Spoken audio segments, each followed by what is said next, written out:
Hello, everybody, and welcome to the Midwestern Marx Institute for Marxist Theory and Political Analysis live stream series, Red America. I'm Noah Krachivik. This is Eddie Lager and Carlos Garrido, whom you know very well by now. We got an awesome show lined up for you today. We're going to tell a very funny story about our own Eddie Lager Smith and some libertarians and defending a sister of ours. Then we're going to talk about Lockheed Martin at the Pride Parade. And we're going to cover Cornell West on Democracy Now! And how that relates to the article I recently had in Newsweek.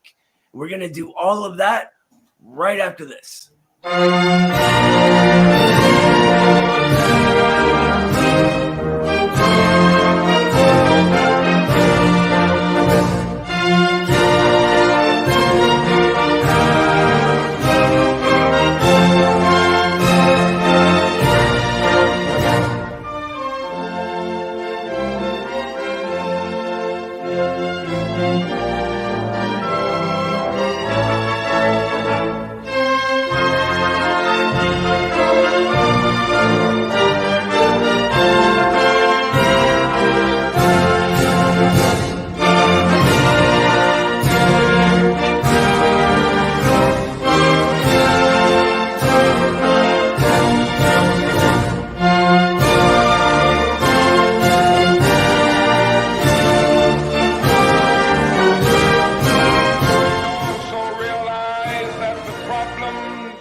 Cannot be solved without a radical redistribution of political and economic power.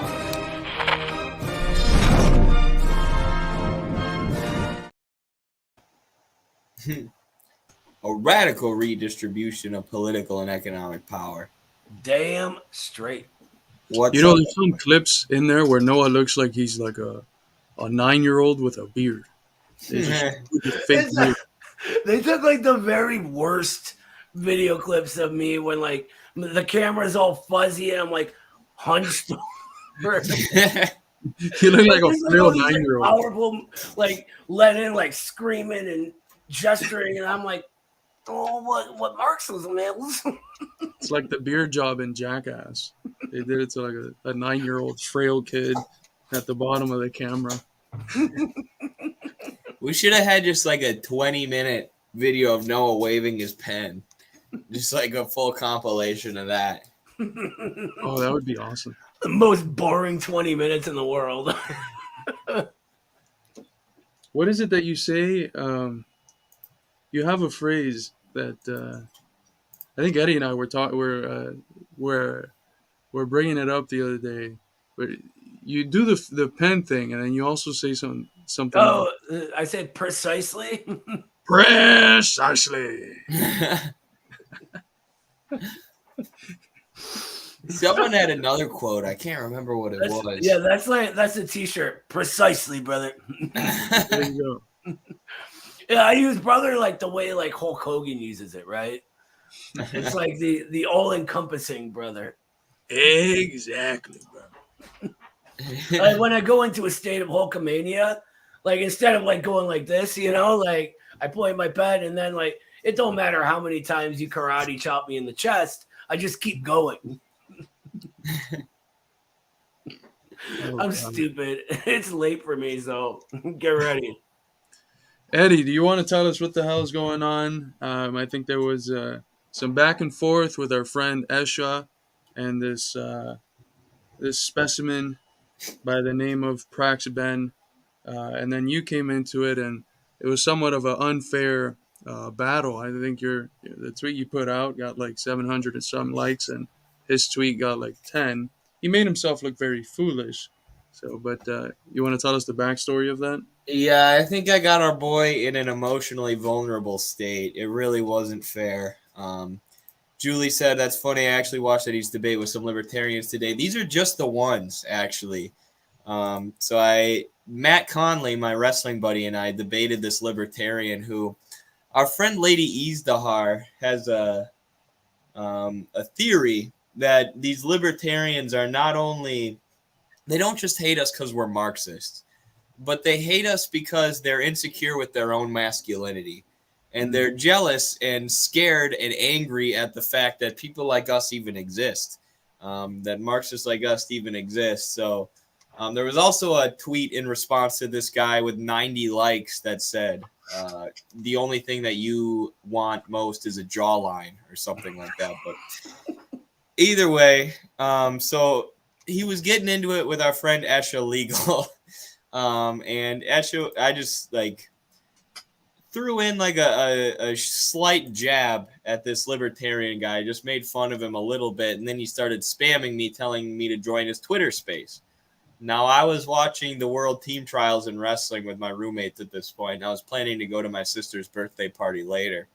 So I just told them the truth. I said, currently watching the World Team Trials with some friends, but even if I wasn't, I still wouldn't spend my Saturday hanging out with ANCAPs on Twitter, my guy. Now, that got 137 likes. And then he said, so he must have been in an emotionally vulnerable state at this point, because he said, I sent an email to your job and got you fired, and you're too scared to debate me, which, you know, we've already debated. We've talked multiple times, so clearly I'm not too scared to debate him, but I think he was in an emotionally vulnerable state when I started coming after him, so this kind of slipped out. He admitted on Twitter that he was emailing my place of employment to try and get me fired. So I responded with my personal account and also with Midwestern Marx. Said, do you ever destroy a libertarian so bad that they start calling your place of employment to get you fired? And that currently has 779 likes.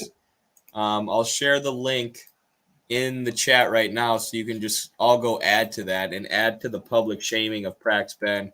Believe me, this guy deserves it. It's been like 3-4 years that this dude has been obsessing over me and Midwestern Marx at this point. And then the tweet from my other account did pretty well also. I can't. This one has 202 likes. I already debated you, and apparently the owl made you so upset that you tried to get me fired. Thankfully, I have plenty of job prospects because I'm not an unhinged loser like you.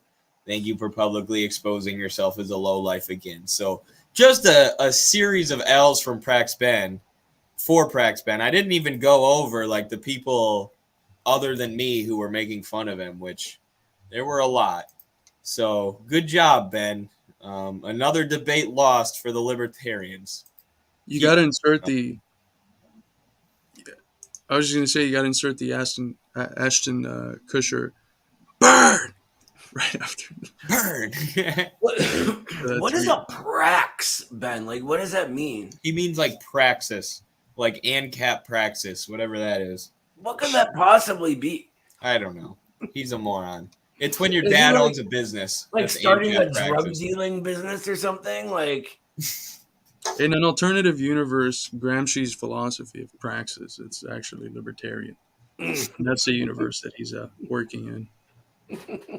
It's definitely a different. It's so universe. weird because, like, I feel like they like completely, first of all, misunderstand the word praxis, right?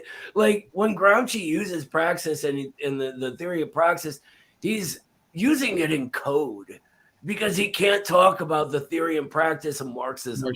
Yeah. Right? But it like even in the old Latin, it really means to put the like well thought out theory of something into real world action. It doesn't just mean doing a thing, right? Like I guess a this lot guy of means leftists like get this wrong too. They're always like, that's praxis whenever someone does a thing. This guy says it means praxeology, which is the study of human action and conduct. So That could maybe be it is that's what like someone a doesn't think. yeah, that's like a von Mises thing, isn't it? It's one of those Austrian guys. Yeah, he says that he likes the Austrians, but he doesn't actually read them. Like when we debated, I read all these Austrian thinkers like Hayek and Mises, and for one, I was like mind blown at how stupid it was compared to Marxism. But two, then like I had all these questions when we went into the debate, and I asked him a lot of follow up questions since, like, you know, what does Mises mean by this? What does Hayek mean by this? He had no idea. He hadn't read them. So I knew their theory better than they did. But Praxeology itself makes no sense. It claims to study like human action as such, which means there is such a thing as human action as such, not human action informed by what creates it. So it only makes sense in the realm of the abstract, in a like very closed circle of its own making. It's very dumb. But what I think is weird, like I remember watching that debate, like that was a couple years ago, right? And he's 2 years ago. Yeah, he's still obsessing over it. And it was like listening to that thing the whole time. I just wanted to like shake this kid and go, think about what you're saying. Just think about it, please, for a second. It's working backwards from their conclusion. I think it's like their dads probably own a business or something. Like that's how the Koch brothers got real into Ayn Rand philosophy and the whole trickle-down idea. Like if you've just been born into that much wealth, like the Ayn Rand philosophy would look really attractive, you know? You accumulate as much wealth as you can, and that's somehow what's best for society. Like, and that's the only kind of person who's going to fall into that. But for a person like that, it would seem like a good philosophy. And he was wearing sunglasses in the debate. Inside. I think to get back to that point that Lady Izdahar made, I think masculinity and fragile masculinity maybe has something to do with it. It's very disturbing when I see someone inside a store with glasses on. I was joking with my wife because I was wearing glasses and I accidentally went inside a store with glasses on, and I noticed halfway through, I was like, how'd you let me do this? It's like worse than walking into a store with my zipper down and, you know, the good old Johnson out. It's embarrassing, you know, just take off the glasses. What are you doing?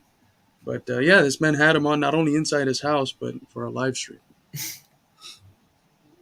Yeah, I think there is something to be said for insecurity. And they see people who are clearly confident, clearly fit, secondly, and masculine people, and that doesn't match the cartoon that, like, the mass media that they sort of unthinkingly consumes tells them communists are, right?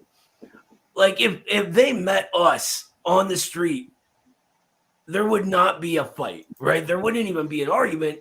I assume they would be scared. You know, and that's the issue because they're told they are the masculine ones, the tough guys, right? But when they see a Marxist-Leninist stand up to them, be physically confident and mentally confident, that throws their entire worldview into disarray. And in order to make sense of it, because it's sort of their head just, it's not computing. What they know to be true and believe doesn't pan out in the real world. So they get upset. There's no other explanation for it. They have to get angry because things aren't making sense anymore. Yeah, I used to reject that theory, but now I think it's true. Just like, because I just didn't want to accuse anyone of like, you're jealous of my masculinity, that's why you don't like me. But when they melt down the way they do, and there's other things that have happened behind the scenes too that have made me more inclined to think that, like, the better you get to, or the better I've gotten to know these libertarians, the more I think that they are thinking that way and insecure with their own masculinity. So just come lift weights and work out with me, Ben. Get off Twitter. You got to start being a socialist and quit talking about Ancapistan. We'll get you more secure in your masculinity. We'll put on some muscle, and we'll make you a Marxist. Look, the real thing is what ANCAPs and libertarians and all of these anarchists and whatnot believe. They have a sort of good moral compass at the end of the day. What they really want is pause. I was gonna go pee, but no, Ben does not have a good moral compass. The only place he's in favor of big government when it comes to abortion. He doesn't think that abortion should be legal. And then military spending. He thinks that we should continue military spending and continue all the wars, even though he's supposedly a libertarian. That's ridiculous. Now That's I'm- absurd. Yeah, I don't mean this guy in particular, just to be clear. But like libertarians in general, they have a sort of what they really want underneath all of the false conclusions they're given is everyone to have a fair shot and be able to actually make it or break it on their own. And what they don't understand is that the only thing that can produce this outcome for them is socialism. Right? So if this Ben were to be serious about his actual value, which clearly he's not. I mean, come on. He's fine as long as he agrees with it being as authoritarian as anything else. But then get into learning. I don't know. It could help. Like Eddie said, it could help him with the masculinity thing. If he's scared to lift weights with someone as huge as Eddie, he can come work out with me. I'm not that big, but I think, also, I mean, strength shouldn't be limited. We shouldn't be limited in our understanding of strength to like gym strength. Like, I think Stephen Hawkins is a very strong person in terms of character. His character aligned him with the quest for truth. And that takes the form of strength, the form of courage, and especially in the social sciences where your quest for truth directly challenges an existing order. So it's a fragility in the face of people who have a commitment that puts them in a different position in terms of character as he does. Because his character is weak. It's not just the fact that he might be physically weak. He might be physically strong, but he would still be weak because his character is one that does not align with the quest for truth, but just spitting out whatever the powers that be tell him to. Yeah, and he goes to like Ben in particular goes to like Mises Institute conferences and stuff like that, which I mean, those opportunities were there. I remember the Heritage Foundation, a Koch brothers think tank, came and spoke to the economics program at my school in college. And I was honored. One of the economics professors knew I was a fairly well-educated socialist.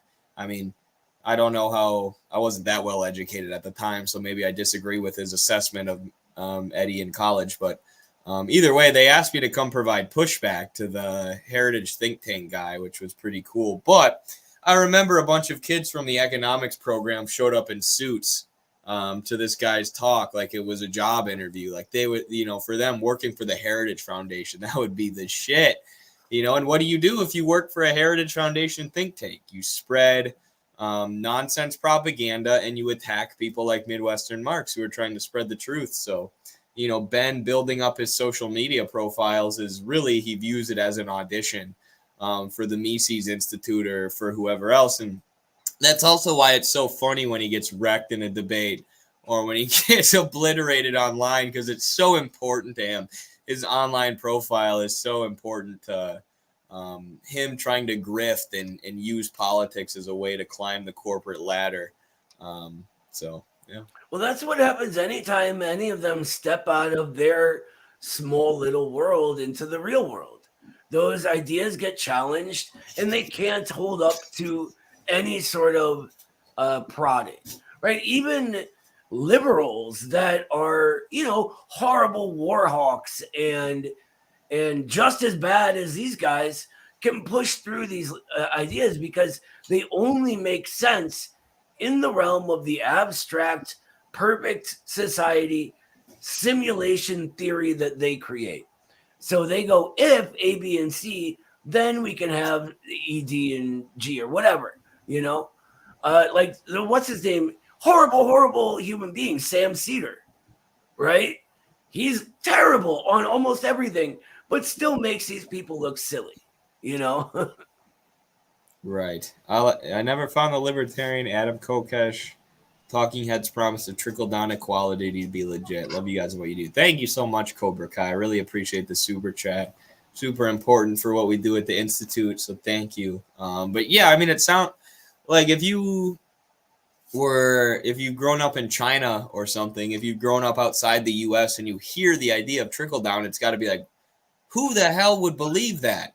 We'll give all the money to the rich people, give all the money to the corporations, and eventually it'll trickle down to the poor. Like, clearly that's a scam, but if you mass produce that ideology like the Koch brothers have done, and like a lot of the right-wing libertarian Republican think tanks have done, and infiltrate the academy and continue to reproduce and reproduce these ideas from the academy, you can beat the entire public over the head with it and get people to believe it to some degree, which after 40 years of neoliberalism, I would say Americans don't really believe trickle down anymore. But during the era of Reagan, there were a lot of people who bought into it. And even, as recent as 10, 20 years ago, there were more people who bought into it. So now it's getting hard to say that the wealth is trickling down. Like you have to have your head buried pretty far up your ass to believe that it's trickling down or it's going to trickle down. You know who believes it today? Big parts of the ultra left. That's exactly what I was going to say. Noah made this controversial tweet maybe last year where he's like, the idea that workers in the imperialist core benefit from imperialism is just left-wing trickle-down economics. And the Maoists went fucking crazy. But it is true, right? Because the idea is that, well, they're benefiting from this exploitation of imperialism in ways in which the wealth that's created at the top eventually trickles down to everyone else, and the massive people benefit, therefore, from imperialism when they live inside the belly of the beast. And there is significant sections of the communist left that understand this to be true in their heads, and that even further, they think that what is meant by labor aristocracy is precisely this, the general bourgeoisification of the working class in the imperialist countries. So if it's died in the general populace, and if it's lost its legitimacy, even in right-wing circles, for some reason it's come out again through a left-wing spin. I think it's also interesting to note the sort of left direction of bourgeois ideology and how that comes out in things like that, right? I hope to have a sort of real Marxist answer for that in the next couple weeks when my reproletarianization theory finally comes out. Because what it does is describes the rise and fall of the American middle classes, which is a new thing created by imperialism. And I think the lack of understanding and real Marxist analysis on the broader sort of purity fetish left is why we haven't had an answer for the middle classes and a real analysis of it for so long. It's why we had, left-wing trickle down on economics. It's why we had people who, think all white workers are settlers or whatever else. This all ties into that, Mm-hmm. Absolutely. But all right, so do we want to move on to Lockheed Martin, woke imperialism, rainbow imperialism? Let's transition. I want to pull this comment. I saw one of you starred this or favorited this. It made me laugh too. Hello. Why are we critiquing Lockheed and Pride? I'm/my family is actually a Lockheed investor or investors. Those dividends paid for my degrees, and I'm gay as can be. True. You guys, how could you critique these weapons manufacturers when they're doing the grassroots organizing work that needs to be done? They're showing up at Pride. Some of their corporate shareholders getting these $1 million dividends off of war and the massacre of Palestinian children are gay. So it's a very progressive weapons manufacturing company. And, for you guys to critique that, it just seems really bigoted in my view. So I'm no longer going to watch Midwestern Marx. And anybody who follows Midwestern Marx, I'm also going to cancel. So sorry. Well, the neo-Nazis that they're sending all of these Lockheed weapons to are super progressive neo-Nazis too. Mm-hmm. Like when they talk about, removing the Muscovite stain from the earth and slaughtering all the Russian orcs, they're doing it in an LGBT friendly way. Right. Yeah, they held a pride parade funded by and organized by U.S. NGOs like 2 years ago in Ukraine, and only a few people got attacked by the neo-Nazis. So it's a very progressive liberal democracy over there. Yeah, so what gets us on this topic, sarcasm and hilarious jokes aside, is Lockheed Martin legitimately went to a pride parade. This is our good friend Dan Kovalik, friend of the show. What is Lockheed Martin proud of? Murdering people abroad for money? Hashtag woke imperialism.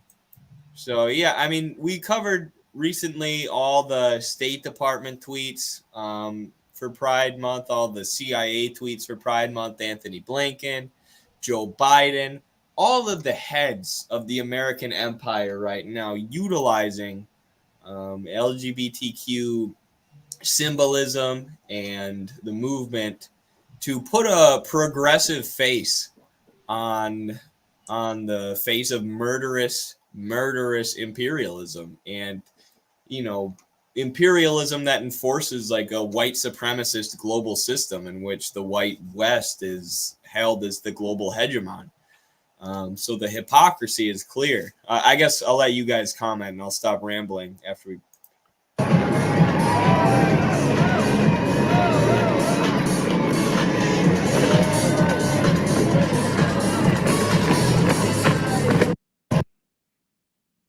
Explosive diversity. Look, here's the thing. Pride begins from the old militant gay movement, right? The movement that fought back and said, get your politics out of my bedroom. I have a right to sleep with whomever I damn well please and act however I damn well please. And that movement was important for the U.S. This and this sort of mass marketization of this trivializes the militancy and necessity of that movement. And it drives me goddamn crazy because I have a lot of friends who were a big part of that. And here's the thing. This sort of ideological shift of the bourgeoisie that pushes the sort of, what is it, diversity, equity, inclusion thing that's all over every college campus begins in the boardrooms of places like Lockheed Martin. It begins in the boardrooms of the giant cartels of Citigroup and CVS Health and all the rest of them. And so what it does is this is them legitimately thinking they are expressing their own progressiveness. And in the process, giving a big old middle finger to the entire genuine movement, taking it and pushing it in their own direction. And that is something that everyone who is interested in real liberation and real equality needs to fight against. It's the difference between liberation and wokism. That's perfectly said, brother. And this is why it's important to criticize it. I mean, every time we bring it up, there's always someone like, why do we got to call it wokism? Wokism has its roots in the black community, et cetera, et cetera. We know that. But I think the disagreement is with these people is usually not in terms of the concept, but in terms of the term. Some of these people reject using the term woke. And whatever. I think the term woke is a good term. Wokism is a good term to describe it. Because it also represents a pseudo form of enlightenment. Like these companies are enlightened, they're awakened, and this is why you should support their capitalism at home and their imperialism abroad, which is just the same as the capitalism at home, a different stage of it. And it becomes an indispensable component of bourgeois hegemony today, at a time when the vast majority of people, especially younger people, have sensibilities that align themselves with, these progressive movements, the gay rights movement, the black freedom struggle, the women's struggle, et cetera, et cetera, et cetera. And they align themselves with the victims of, colonialism, imperialism, capitalism, and marginalized communities abroad that are suffering oppression. And so the only way that they can legitimize their actions is through an appeal to this, to make it seem as if what they're doing is actually defending one of these groups that their populace aligns with emotively abroad. And so you need to have that narrative of, oh, we're attacking China because they have a Uyghur Muslim minority that we really care about. It doesn't matter that the U.S. has killed 4.5 million people in the Middle East in the last 20 years, displaced 50 million of them. We really care about these Muslim people that, have certain terroristic elements that we are, we just remove them from the list. So obviously that means that the terroristic elements are no longer there, and we might have funded them for, some decades, but whatever, who cares? The terroristic elements are no longer there. Or no, we have to overthrow Venezuela's government, not because they're socialists and because they're, they have their resources nationalized and et cetera, but it's because Maduro oppresses, supposedly, LGBTQ people. And we have to overthrow Cuba, not because of the same reasons that we've been giving for the last 60 years, but actually it's because they oppress black artists. They don't let the artists that we give millions of dollars to through the NED, they don't just let them go around trying to overthrow the government. How can they be so oppressive? So the thing is that it isn't just accidental properties of narratives. It's interconnected, and it's an essential component of the way that specifically the liberal wing of empire, which is the most successful in attaining hegemony and attaining consent in the populace, it's an essential component of that wing. And if you don't criticize it because you're scared that by saying wokism or by criticizing wokism, you'll be lumped in with the idiots in the right that are just the mirror of wokism, you're going to have at best, one-sided understanding of imperialism. And, in order to win this battle, we need to attack bourgeois ideology in general. It's a war of hegemony, and we can't just fight one side and say, well, the other one at least says that they like gay rights, so we won't attack it. That's bullshit. We got to attack it for what it is. It's got nothing to do with emancipatory movements, not for gay people, not for black people, not for women. It's really just the diversification of empire, the diversification of our oppressors and our exploiters, and that it couldn't be any farther from emancipation. It's actually the opposite. It's what keeps us dormant, thinking that diverse exploiters are actually what's going to liberate us, and that having our exploiter be black or gay or trans, whatever the hell, means that I'm finally free. No, it doesn't. It means that you are still getting fucked in the ass, but you're getting fucked in a way that it's harder for you to notice that you're getting fucked because they're passing themselves off as progressive. Beautifully said. I just want to real quick jump in, Eddie, because I see you ready to go. Real quick, there's an episode of It's Always Sunny in Philadelphia where the characters Mac and Dennis are saying the same thing, and he goes, what, am I going to vote for the Democrat that wants to blast me in the ass or the Republican that wants to blast me in the ass? Dude, I played that on the last stream. Did you see it? I haven't seen that one yet. No. I opened the stream with that, literally that clip. Yes. Oh, I can't wait to listen to that tomorrow. That's funny. Yeah, it's literally this meme. And I just want to add, I know a lot of our audience knows what Lockheed Martin is, but here's a piece from Workers' World that shows how much Lockheed Martin has profited off of the occupation of Palestine, the firing of missiles at Gaza, and killing of Palestinian children and enforcing of an apartheid, all subsidized by your tax dollars, by the way. So Israel has all these contracts with companies like Lockheed Martin, and then the government, U.S. government, gives them $3 billion a year, and they can use that money to purchase weapons from Lockheed Martin. So it's ultimately a subsidy from the U.S. government using your tax dollars to pay Lockheed Martin, but it also helps maintain the U.S.'s neo-colonial project that is the state of Israel. So that's Palestine. Trillions of dollars in Afghanistan were split between the major weapons manufacturers, of which Lockheed Martin is one. And then here's one on Afghanistan and Iraq, I think. This one covers the millions of dollars that they made in Iraq. So all of the major imperialist interventions going on right now, or at least in the last 2 decades, Lockheed Martin has been a part of, and this is Lockheed Martin's marketing right now. So like Carlos said, if you're not criticizing the way that they co-opt social movements or the way that they co-opt pride in order to market themselves and push for imperialism, you're just missing the face of imperialism right now. This is their strategy. This is what they're doing. And like Noah said, this is harmful to people in these communities. This is harmful to gay and trans people. the fact that the imperialists are co-opting their movement. And they don't care about gay people. They don't care about trans people. They don't care about people at all. They care about their bottom line. You know, they're just co-opting their struggle to make you think that Lockheed Martin could somehow be progressive.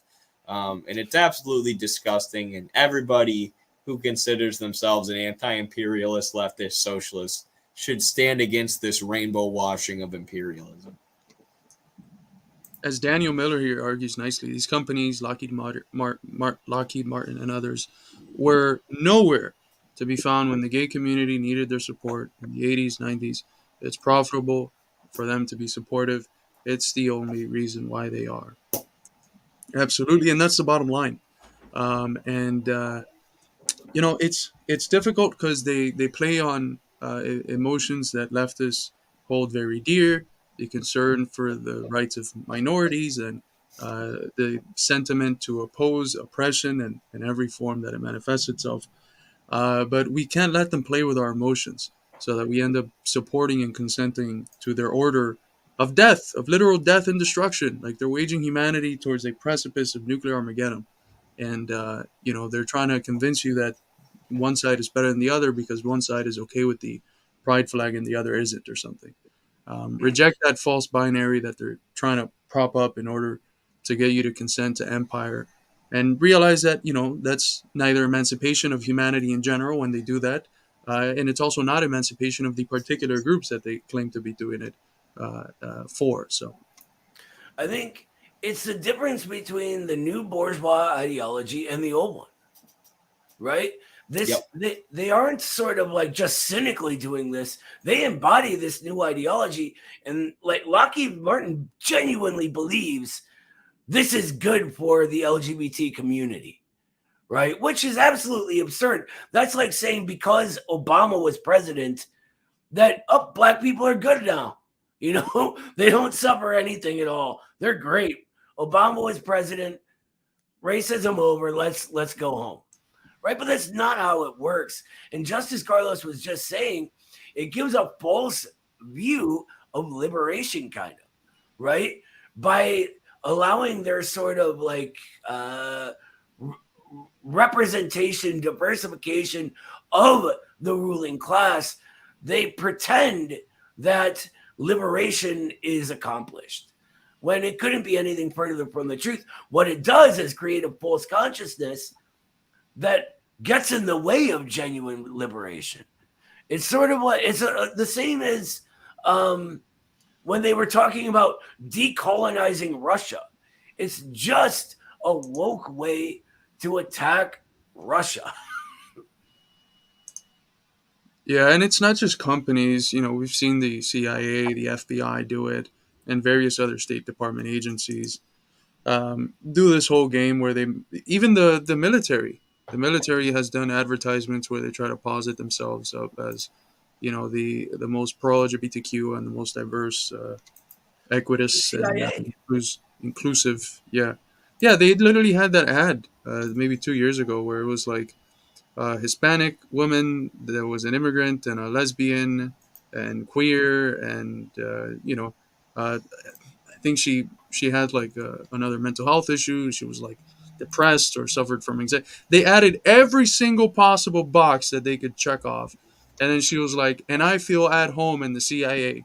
It's like, mother effer. Come on, man. No. But they're doing it. They have to.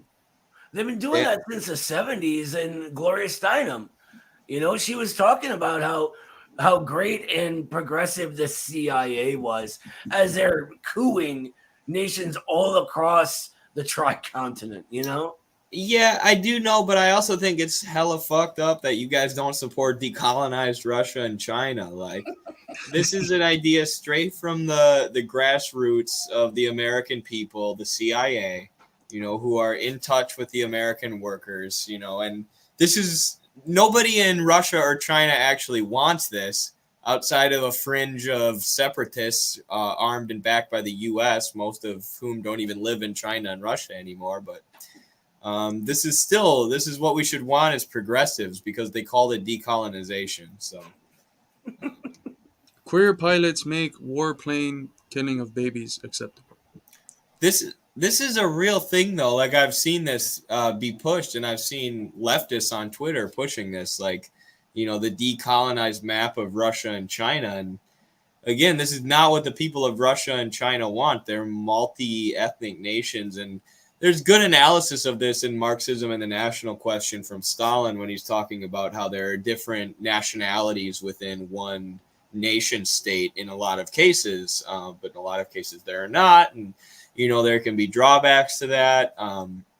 But yeah, this is the U.S. trying to take that principle of national self-determination that during the Cold War the Soviets supported in the global South, when these countries were fighting for their independence from Western colonizers, trying to take that and use it against Russia and China.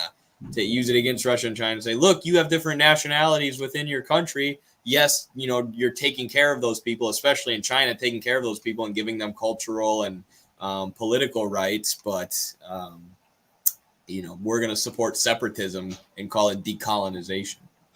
Well, And not from a only that, political- it's the highest form of reaction. It's trying to go backwards in time to a time before these people had grown closer together and become one people. In some cases, it's hundreds and thousands of years they want to decolonize. It's absurd. It's believing there's such a thing as a time machine. It's like saying the fascists in Ukraine are decolonizing the Donbass. I want to bring up this good comment by Kwewi. I'm sorry if I'm pronouncing that incorrectly. It says, I'd imagine it'd be pretty easy to spot a CIA agent, upper class, Ivy League educated, white, straight U.S. male. That's why he then goes on to say they need the diversity.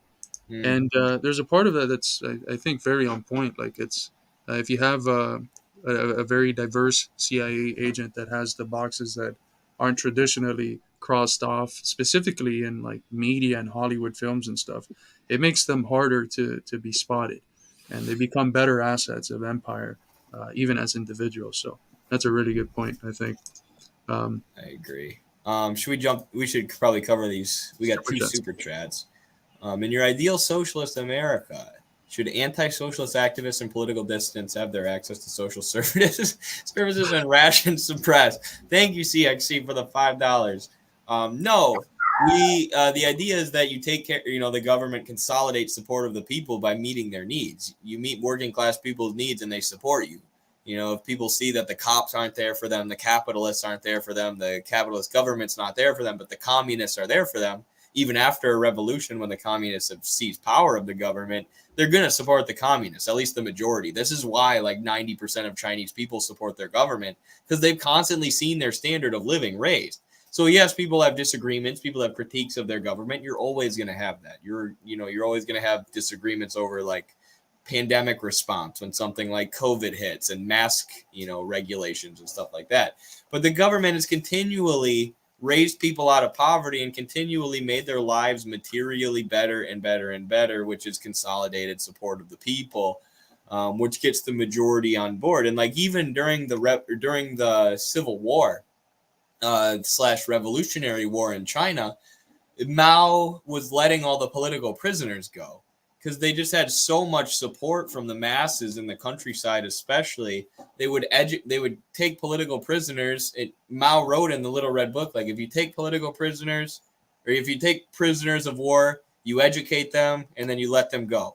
And then if you take them prisoner again, you let them go again. If you take them prisoner again, you let them go again. And through showing compassion, you'll win the people over to your side, which is exactly what's happened in China with time. They have consolidated support of the people through meeting their material needs. So I don't think there's that much need for suppression. I mean, unless you're under attack from imperialism, like there is political infiltration, and that's where sometimes the state needs to intervene and do things like China's Great Firewall that doesn't let the U.S. do what they did in Libya and Syria, spread hordes and hordes of propaganda, separatist propaganda through the internet.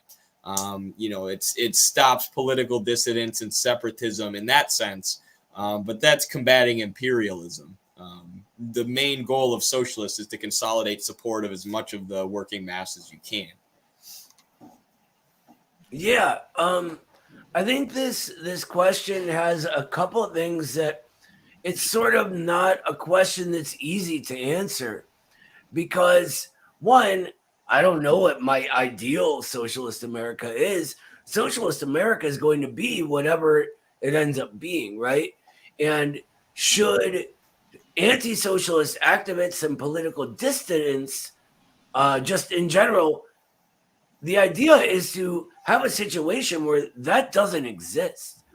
This guy, I'm assuming, is believing he would be some sort of anti-socialist activist because he doesn't really know what socialism is.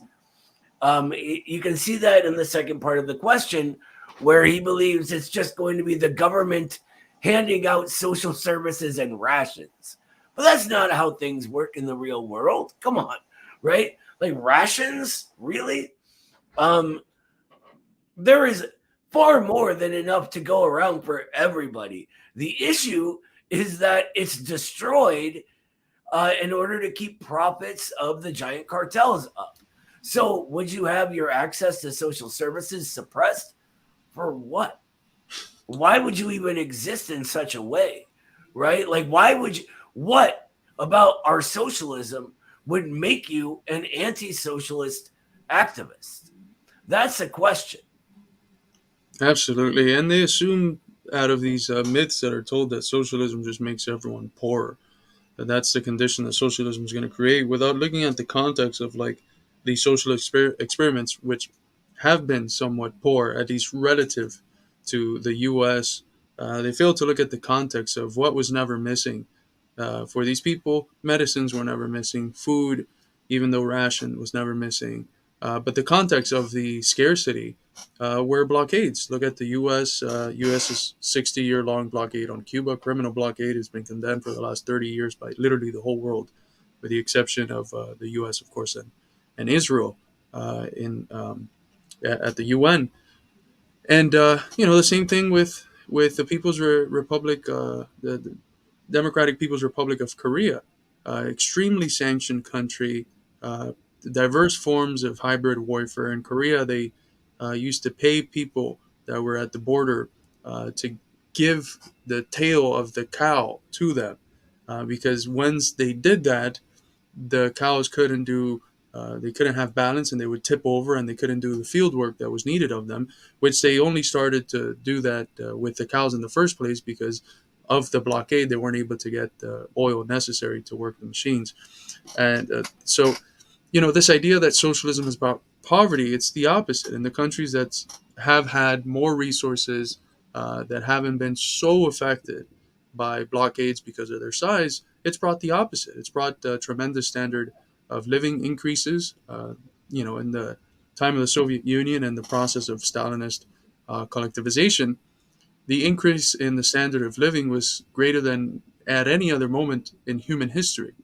And then you have in the pre-Deng period in China, from 1949 to 1978, in 29 years, the living standard, the life expectancy goes up 33 years, which again broke a record in human history. It was the fastest increase in life expectancy in human history. And then from that period onwards, from 78 onwards, we've seen the fastest growing economy in the history of humanity. And the living standards of the peoples just rise, exponentially. So to speak about socialism, especially in the context of the U.S., as anything that has even anything remotely close to rationing and scarcity attached to it, is to be completely ignorant of the context which has led some countries, some socialist countries, to be poor, which has been imperialist-induced isolation, but also ignorant of the countries that, because of their size and capacities, have not been poor and have actually been the complete opposite of that. But by the way, Eddie just did a TikTok today, I think, where I think you were asked a similar question about your ideal socialist America, your ideal socialist society. You want me to play it? Yeah, I think that might be good because that addresses that ideal part, I think, quite well. For sure. And then we'll get to here, I'll cover this first. Thank you, George, so much for the $5 super chat. Again, these super chats are a huge part of the funding that the Institute gets. So really big part of the frequency of streams that we're able to bring you, and the quality of streams all comes from these super chats. So thank you very much, George. And yeah, let me pull up that TikTok. I don't know. I have 2 accounts now, so it gets a bit confusing. I gotta figure out which one I posted this from, but I just would like to say that it's not that ideals are wrong to have. We should have ideals, and we do have ideals that we strive towards. And to some extent, they're like a moral compass of where our movement should be heading. What's wrong and what makes people fall into the purity fetish is that when they measure the now in accordance to the ideal in such a way that rejects the now for the sake of sustaining the purity of the ideal. The ideals themselves are not wrong. The opposite is true. You know, I still hold very dearly the ideals of an unalienated, a non-exploitative, non-oppressive society, where exchange doesn't have to be done through mediatory terms with money and etc., where it's the direct appropriation by the producers. I still hold that dearly as the ideals of the society I'd like to fight for, and even if I don't see, have generations of people down the line be able to see. But I'm not going to reject China because it hasn't abolished the commodity form, or because it's still workers are still being exploited, so that the surplus can be used to rebuild the nation and fight against imperialism and raise living standards, etc., etc. So I'm not letting those ideals be the measure through which I end up rejecting socialist projects, which are navigating their course or development is towards those ideals. very true. Well said. All right, I found the video here.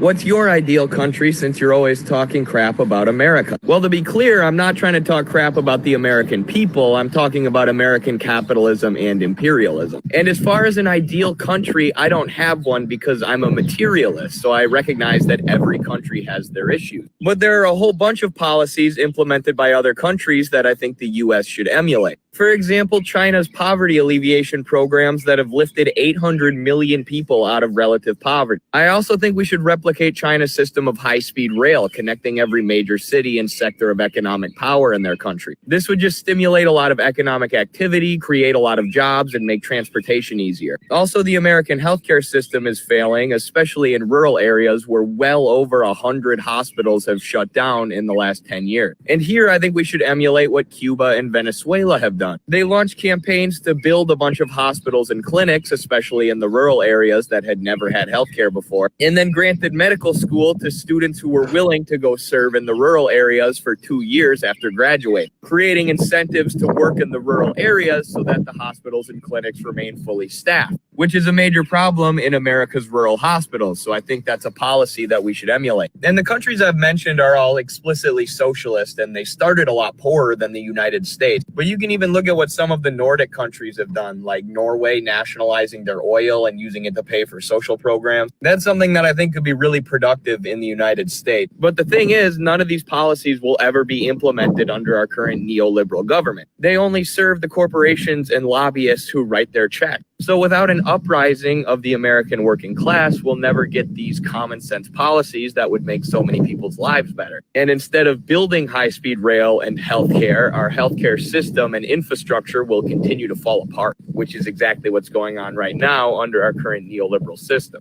What? Awesome video, brother. That was Thank you. fantastic. Give myself a round of applause. Thank you. Thank you. TikTok banned me, but thank you. Yeah, sorry, I didn't mean to interrupt you, Noah. I just like using my soundboard. Oh, you didn't interrupt me. And by the way, like, I feel like that would be like 20 of my interrupting you to 1 of you interrupting me. So I think that's fine. Fair. He's got 19 more tokens of interrupt Noah. But just to address this, Chaya Bachivi's comment, I guess before we go on to what's the next segment? The Cornell West segment. This is a good question. I had someone ask about vulnerability and its connection to the purity fetish. She says, or they say, sorry, a vulnerability fetish is more pronounced on the left than a purity fetish. Being vulnerable is considered more redemptive than being active plus winning. Actually, I would say that what you're describing as the vulnerability fetish is just a purity fetish, because the acceptance of vulnerability is because it's pure, and that's it, right? That's why one of the things that I described in line with Jones Manol and Domenico Losordo is that the purity fetish leads to a fetish of defeat, which I think is what you're referring to as a vulnerability fetish. You know, the experiments which the Western Marxists love are the ones that always failed. The 68, you know, the uprisings in May 68 in France, or Salvador Allende, which, you know, wonderful, we support him, just like we support the uprisings, but was overthrown within 2-3 years. Had he been a little bit more authoritarian, maybe that wouldn't have happened. The same thing with the Paris Commune. They fetishized the Paris Commune because it lost in 2 months.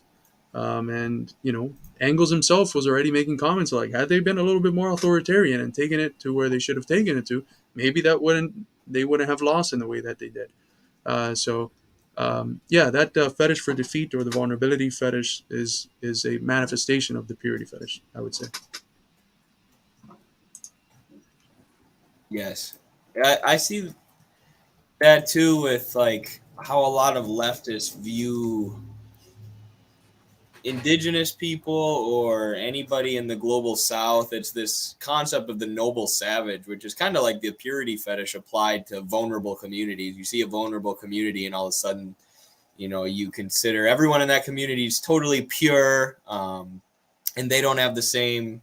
I mean, a lot of people on the left almost seem like they think indigenous people don't live under capitalism too, you know, like people generally have a lot of the same problems nowadays under capitalism, and no community is pure. But yeah, it's kind of a side note, and I kind of lost my train of thought there. But you guys want to go into the Cornell West video now? He was on Democracy Now! Just real quick, can I make one point before we go? Yeah. I just finished reading recently. I don't have the book with me, but I have the thing. I took it out of the thing. But Left is Not Woke by Susan Nyman. She's a social democrat. There's a lot of things, obviously, I disagree with her but about that point of vulnerability, she brings up an example that I think is telling of the transition that has occurred in people's minds, whereas people used to, for instance, do like DNA tests to see if they had royalty in their blood or something, or if they had like big historical figures in their blood so they can flaunt about being, you know, related to to heroes of history, right, or perceived heroes of history. Today, like, it's the opposite. Like, a white person would get really excited if they have like 13% black, or, you know, if Warren, you know, less than 1% indigenous or something, right? And that's the fetish, a sort of fetish of victimhood. This idea that what's become attractive today is the groups that have been most marginalized and most oppressed. And I think that's somewhat tied to again, this vulnerability fetish that Shai is mentioning, which I think is rooted in the purity fetish. Those are the groups which are seen as pure, because today we have developed our social consciousness to the point of seeing the oppressors and the exploiters as evil, and therefore the people who are oppressed and exploited as pure, and the most oppressed and exploited as the purest. And I don't think that really gets us anywhere. That doesn't transform the conditions which make some exploiters and others exploited. What does transform that condition is solidarity across the different types of exploited people, and fighting against the common exploiter. Well, and it comes out because over the last period of our history, class analysis leapt. It just left the building, and they don't have a class analysis. Not really. They don't see themselves as workers. They see themselves as this false racial identity instead, this false consciousness, right? And so what they, rather than seeing a bunch of different exploited working class people that have the same interests, they see themselves as part of that oppressor. They can't see the struggle between all working people and the ruling class. Instead, they see themselves as more similar to the boss. That's why this is far more prevalent in the PMC than in the proletariat, right? You find it almost exclusively in the remnants of the middle classes, because they really don't experience a class struggle. And so they genuinely see themselves or their group or identity as the oppressor. And so they gravitate towards, oh, well, 40 grandfathers ago, that grandfather was actually Cherokee. So, I'm and then they'll like go into calling everybody settlers and, like acting like some people that will, I'm not going to name names, but yeah. Absolutely. Sounds like something a settler would say. So anyways, let's get into this Cornell West video. He was interviewed by Amy Goodman of Democracy Now!, who sounds more and more like MSNBC every single day, which breaks my heart, but it's just what it is. But she at least had Cornell West on, so she could give him a tougher interview than she's given any corporate Democrats in the last 10 years. If you can't tell, I'm a little annoyed with Democracy Now! At the moment. When I was first getting into politics, they always had Aaron Mate on. They were good. They were, raging against the war machine. But now they're just getting pretty liberal in a lot of their positions and who they choose to push back on. But this interview with Cornell is a good representation of that. But obviously, it's not even close to the kind of coverage that Cornel West is going to get from the corporate media. But still, I figured it'd be great to react to this with the whole crew here. So, talk about why you've decided to run for president of the United States. First, Sister Amy, I want to salute you. You are an exemplar of longevity, of integrity, and consistency. And we go back many, many decades. So I just want to always. I don't know about all that. Already disagree. No, you put a smile on Brother George and Sister Dorothy's face, your precious parents. But no, my announcement of running for president of the United States to be head of the empire, to help dismantle it in such a way that poor and working people would be at the very center, at the very core of our vision of what a good society actually is. It has to do, as you can imagine, with these very bleak times, these very desperate times. So it's a kind of act of desperation. I'm 70 years old. I've been at this for 55 years, and I have a calling that flows out of the legacy of Martin Luther King Jr. and Rabbi Abraham Joshua Heschel and Edward Said and Chief Joseph and Dorothy Day and Grace Lee Boggs and Louisa Marino. All of those are the best of America. And I think we're at such a low point that America needs to be reintroduced to its best. And its best has always been the movements for justice, the struggles. That's my favorite part of what he's saying so far as a part of his campaign is recapturing all these American heroes, all these American socialist civil rights leaders, the better part of America, the part that's always struggled against empire, which is what we're always talking about, which is what we're trying to do with our Journal of American Socialist Studies, which is what we try and do when we have Dr. Anthony Montero on, is recapture the good part of America.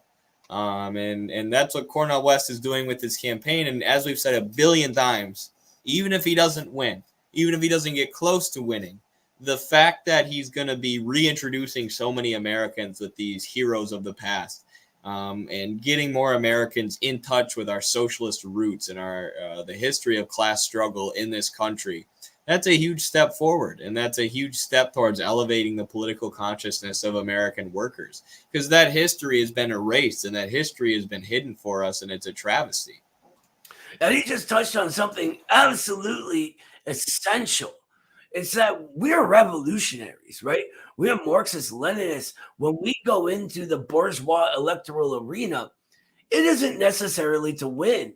It isn't to pretend that we can, be reformists and just do the right policies within the bourgeois apparatus. It is instead to develop the imminent contradictions of the system itself towards negation of the negation, right? Towards revolution. And that is what this represents. That's why Eddie mentioned this raises consciousness.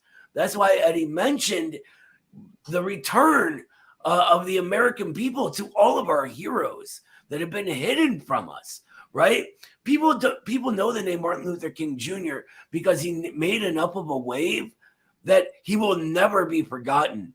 But when they can make us forget, they do. There's a reason we don't know the names Henry Winston and Bill Foster, right? There's a reason we don't know the names Big Bill Haywood and Harry Bridges. And I mean, the list is endless, but that is why we enter that arena. Not to say we are absolutely one, like not to be subsumed by this or that force, but to be an active part of disclosing the contradictions of capitalism. That's wonderfully said. And that's, I think, connected to what we've been reflecting on about what the Bernie movement did for, I think, a little bit over a year now, which it raised consciousness. Now, after the Bernie movement, the younger generations of voters, they say that they see socialism, more than half of them see socialism favorably, and more than half of them see capitalism unfavorably. That means that the younger generations of people consider themselves either socialists or would prefer socialism. Obviously, it's a Bernieite form of socialism. It's not, our form of socialism, but it's a hell of a lot better than where we were before. But in the same way that Bernie moved us forward and had certain limitations, those limitations had not only a negative character, but a positive one. Because a lot of the people came away from that saying, well, maybe this socialistic platform is not going to work within the party duopoly. We thought we can change the Democratic Party, take this Justice Democrat approach, but that's not going to work. I think we need a third party movement. That's what births the People's Party.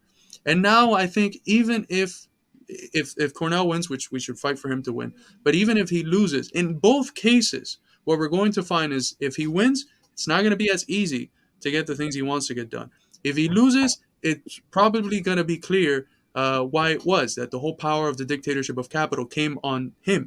And the limitations, the same moment of enlightenment that occurred for many Americans when Bernie lost, and they saw the limits of being within the Democratic Party and fighting for a political revolution within the Democratic Party, they'll see it within the third party, and they'll realize it's not just about one party or another one, or the corporate duopoly, both fascistic and imperialist parties.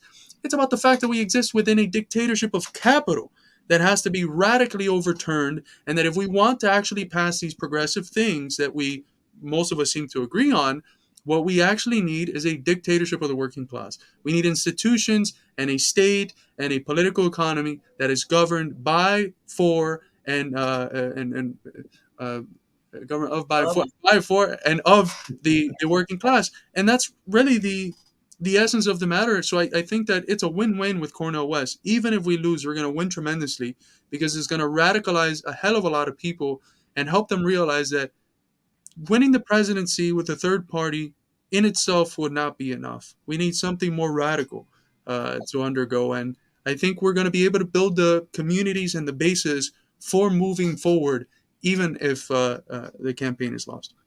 I just want to say one more quick thing.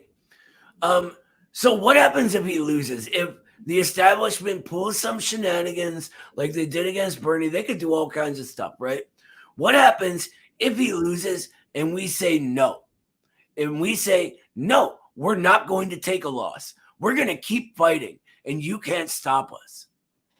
Sabby Sabs asked him that, and she did a superb interview with him. Yeah, she did. And she asked, one of the disappointments that we had was that Bernie made us think we were in a political revolution. He lost, and then he just gave everything to Biden.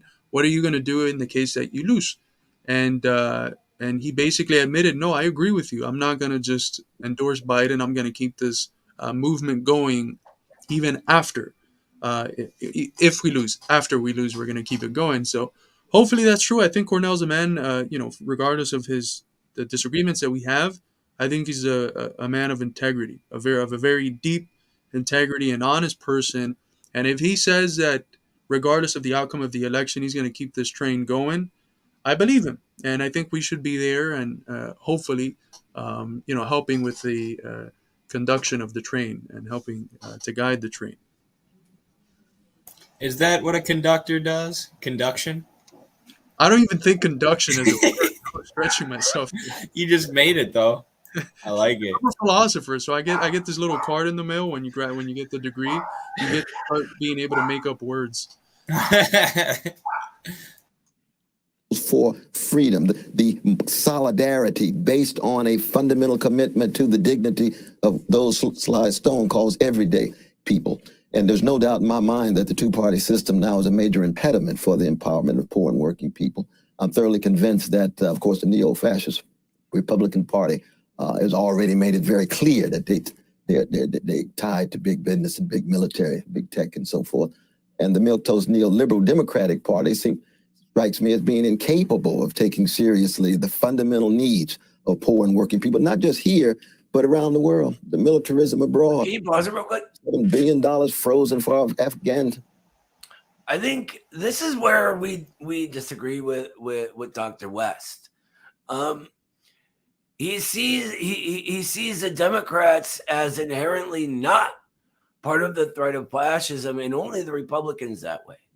When we see them both in that manner, and more specifically, the relation between them being where the danger lies. Now, I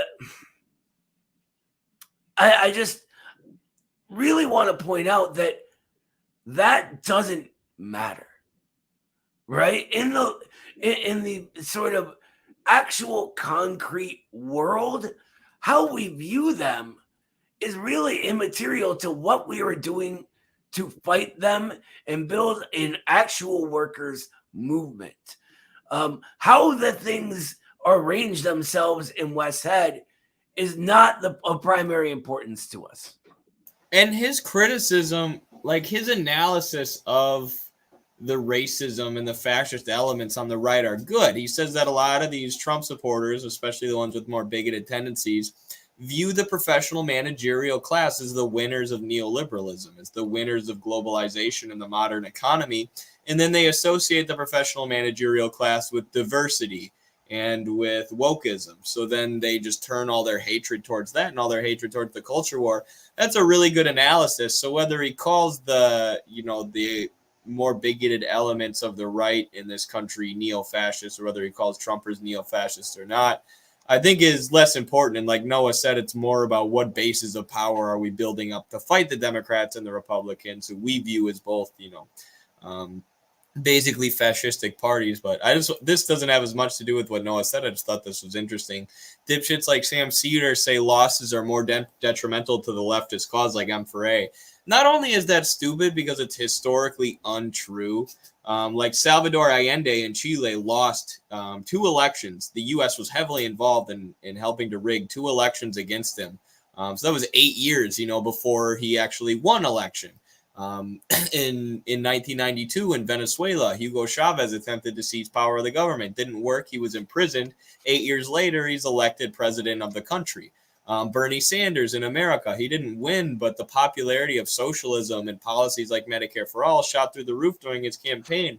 So historically, this is a nonsensical thing for Cedar to say, and I'm not surprised he said it because he's a milquetoast neoliberal who pretends to be alternative media or progressive media when he's just as good as MSNBC. But I mean, this is just a stupid perspective to have on life, dude. In life, you have to fail. You have to fail if you want to succeed. You learn from failure. This is something that Lenin wrote a lot with the Bolsheviks. They learn from their mistakes. And in wrestling, there's nobody who ever goes undefeated in wrestling, ever, because you need to lose to learn, right? So to think that we should only support candidates who have 100% chance to win because a loss might hurt the left is just not understanding reality. That's the most neoliberal shit I've ever heard, and it doesn't surprise me from Sam Cedar, someone I don't even understand. He's just as PMC as you could possibly get. It's the antithesis of a dialectical outlook, and we had a whole segment on this when we talked about Giannis Antetokounmpo. But victory contains within itself, not externally, but within its own self, defeat. You cannot have victory if you're scared of defeat. If you're scared of defeat, not only will you not lose because you never participate, but you'll also never win, right? And that's important to remember. And I hate to bring it always back to philosophy, but for me, all of the mistakes that we see people participate in in their practical engagements and judgment passings are rooted in, flaws of outlook. If they had a dialectical materialist outlook, they would see that, these failures, they're not a whole separate divorced thing from victory. They're a moment in the process towards acquiring a higher form of victory. I wanted to bring up also a Cobra comment. It says, West is not a communist, and if you think he is, that's on you. He's a compromise to break the two-party illusion. We don't need him to win at all. We need him to open the door so we can enter. That's in part true. It'd be nice if he can win, and I don't discount the possibility of him doing so, and we should fight as if he, as if he can, because honestly, insofar as we fight as if he can't, we'll ensure that he can't, right? If we consider it impossible, we act as if it's impossible, and we'll make it impossible. But I do think that we don't have a magic 8-ball for what an American Revolution could look like. So I'm not going to close myself off to the possibility that out of this campaign, we can end up reflecting on it later on as the embryonic moment of a more thorough, radical, and comprehensive revolutionary movement. Agreed. In Afghanistan and what's been AFRICOM in Africa and what's been going on in the Middle East. Thank God that you keep track of the precious Palestinian brothers and sisters and all the hell that they're catching. You have it every day, and I thank God that you do. Why? Because Palestinian peoples deserve to have a visibility in terms of their suffering and ways in which they can attempt to get out from under. Same would be true, of course, for our Jewish brothers and sisters in Russia or in a France where they.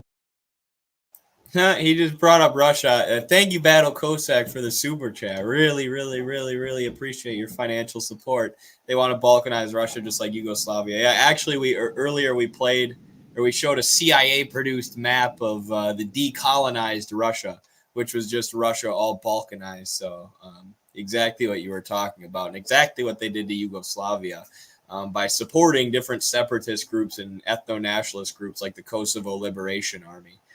Terrorist groups, really. So their rights are being violated. We're wrestling with organized greed. We're wrestling with institutionalized hatred. We saw that with our precious gay brothers and lesbian sisters and queer siblings in the earlier report. But it's also a matter of routinized indifference. There's an indifference to the plight of the vulnerable. More and more, it's becoming not just a fad and a fashion, it's becoming a normalized way of life. And that's is what leads toward wholesale fascism, not just here, but in other parts of the world. And we've seen it, of course, in Hungary. You see it, saw it in Brazil. We can go on and on in this regard. So for me, it's really a matter of trying to be consistent with what I've been about for the last 55 years. Cornel, you talk about militarism. I want to ask you about the invasion of. One of the comments that passed by was really, really good. I'm trying to find it here. They say any step forward is still a step forward. And that's brilliant. And a lot of the sort of groups on the left who are prone to the purity fetish and cancel culture and all that have been trying to make us give up on West and what this could mean for our progressive forces before the campaign even begins, right? But here's the thing. And what this sort of reminded me of was a quote from Marx, who said that one real step forward is worth a dozen party programs. And when we think about what that means, it means we could sit around in tiny little circles working out all kinds of great plans. But if it's not happening in the real world, it means there's something wrong with those plans because the people ain't listening. And you know who they're listening to right now? Dr. West. And we got to take advantage of that. I started a lecture this morning that I had for the Institute for Critical Studies of Society with that quote, actually. So it's funny you bring it up. But yeah, it shows who's who, right? Where people's actual commitments are. It's a good litmus test, because if you're crossing off this phenomenon, which should get you more excited than anything we've seen in the last at least 5 years, if you're crossing it off before it even has a chance to take off, that says something about your actual commitments. And I have this section in the purity fetish, which I often don't talk about, but it's the identitarian character of the Western left.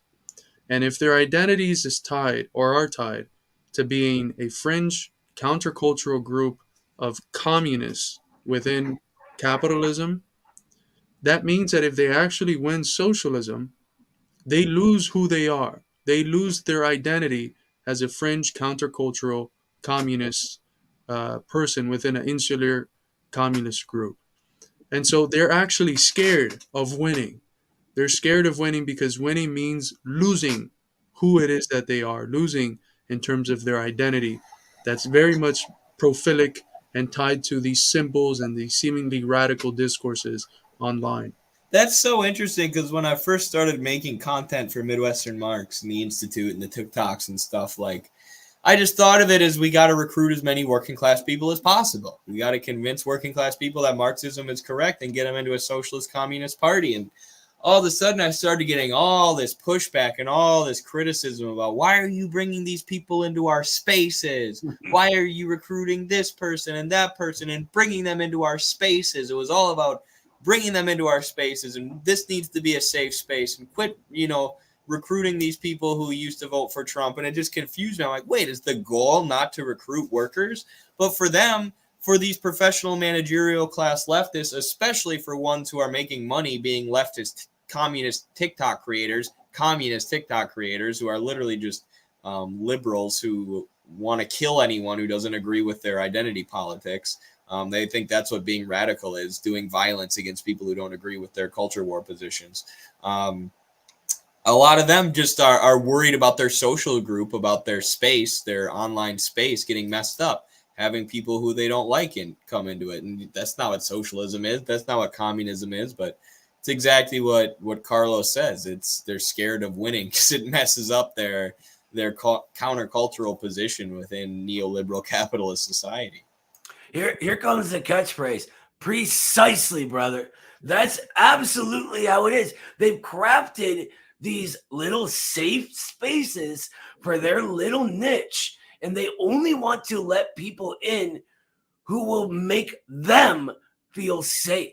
It's about them, not the people, not the working masses. And we say this all the time. They run shit like a goddamn HR meeting. Any working class person I tried to bring into their safe space would immediately leave it. And they would, if they have the sort of dedication that, I do or whatever, they would be trying their best, as they've done with me through all these lie campaigns and smear campaigns.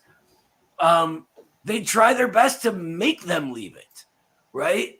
And most people aren't as stubborn and hard-headed and obstinate as I am, right? Most people will be like, well, these soft-ass libs aren't going to want me around anyway. Why do I want to do anything with them? Not just soft, but like vicious online. Yeah. They may be soft in real life, but they'll say some of the most horrendous things online, and they've convinced themselves that they have, moral superiority to you because they're a leftist and you're a bigot because that's what they've dubbed you. And I just want to say this. We should get back to the video, but this is why, just so you know, this is why Midwestern Marx is popular. Despite all the times that these libs have tried to cancel us on Twitter, they try and do it again and again and again, and our core audience just does not give a shit because they're drawn to Midwestern Marx, and a lot of those are people who have seen what's wrong with the system, who've seen what's wrong with imperialism and militarism, and they want to help, and they realize most of the left is just this vicious, defeatist, self-eating, vicious, non-safe space.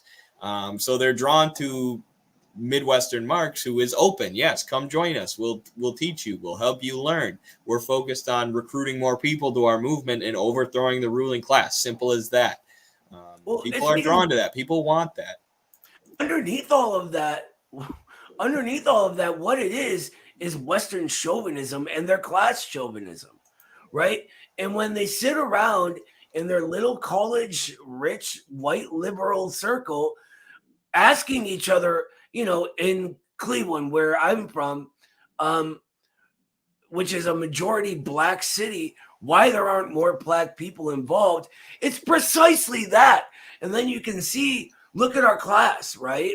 Our first basics of Marxism class for Marxism school is the most diverse thing you could possibly conceive of. There's men and women from all over the world there. There's black people, white people, brown people, Asian people, etc., all getting along because we set that shit aside and do what needs done for liberation for each of us, which is bigger than each of us. So it includes all of us. I can't believe you're tokenizing your basics of Marxism class.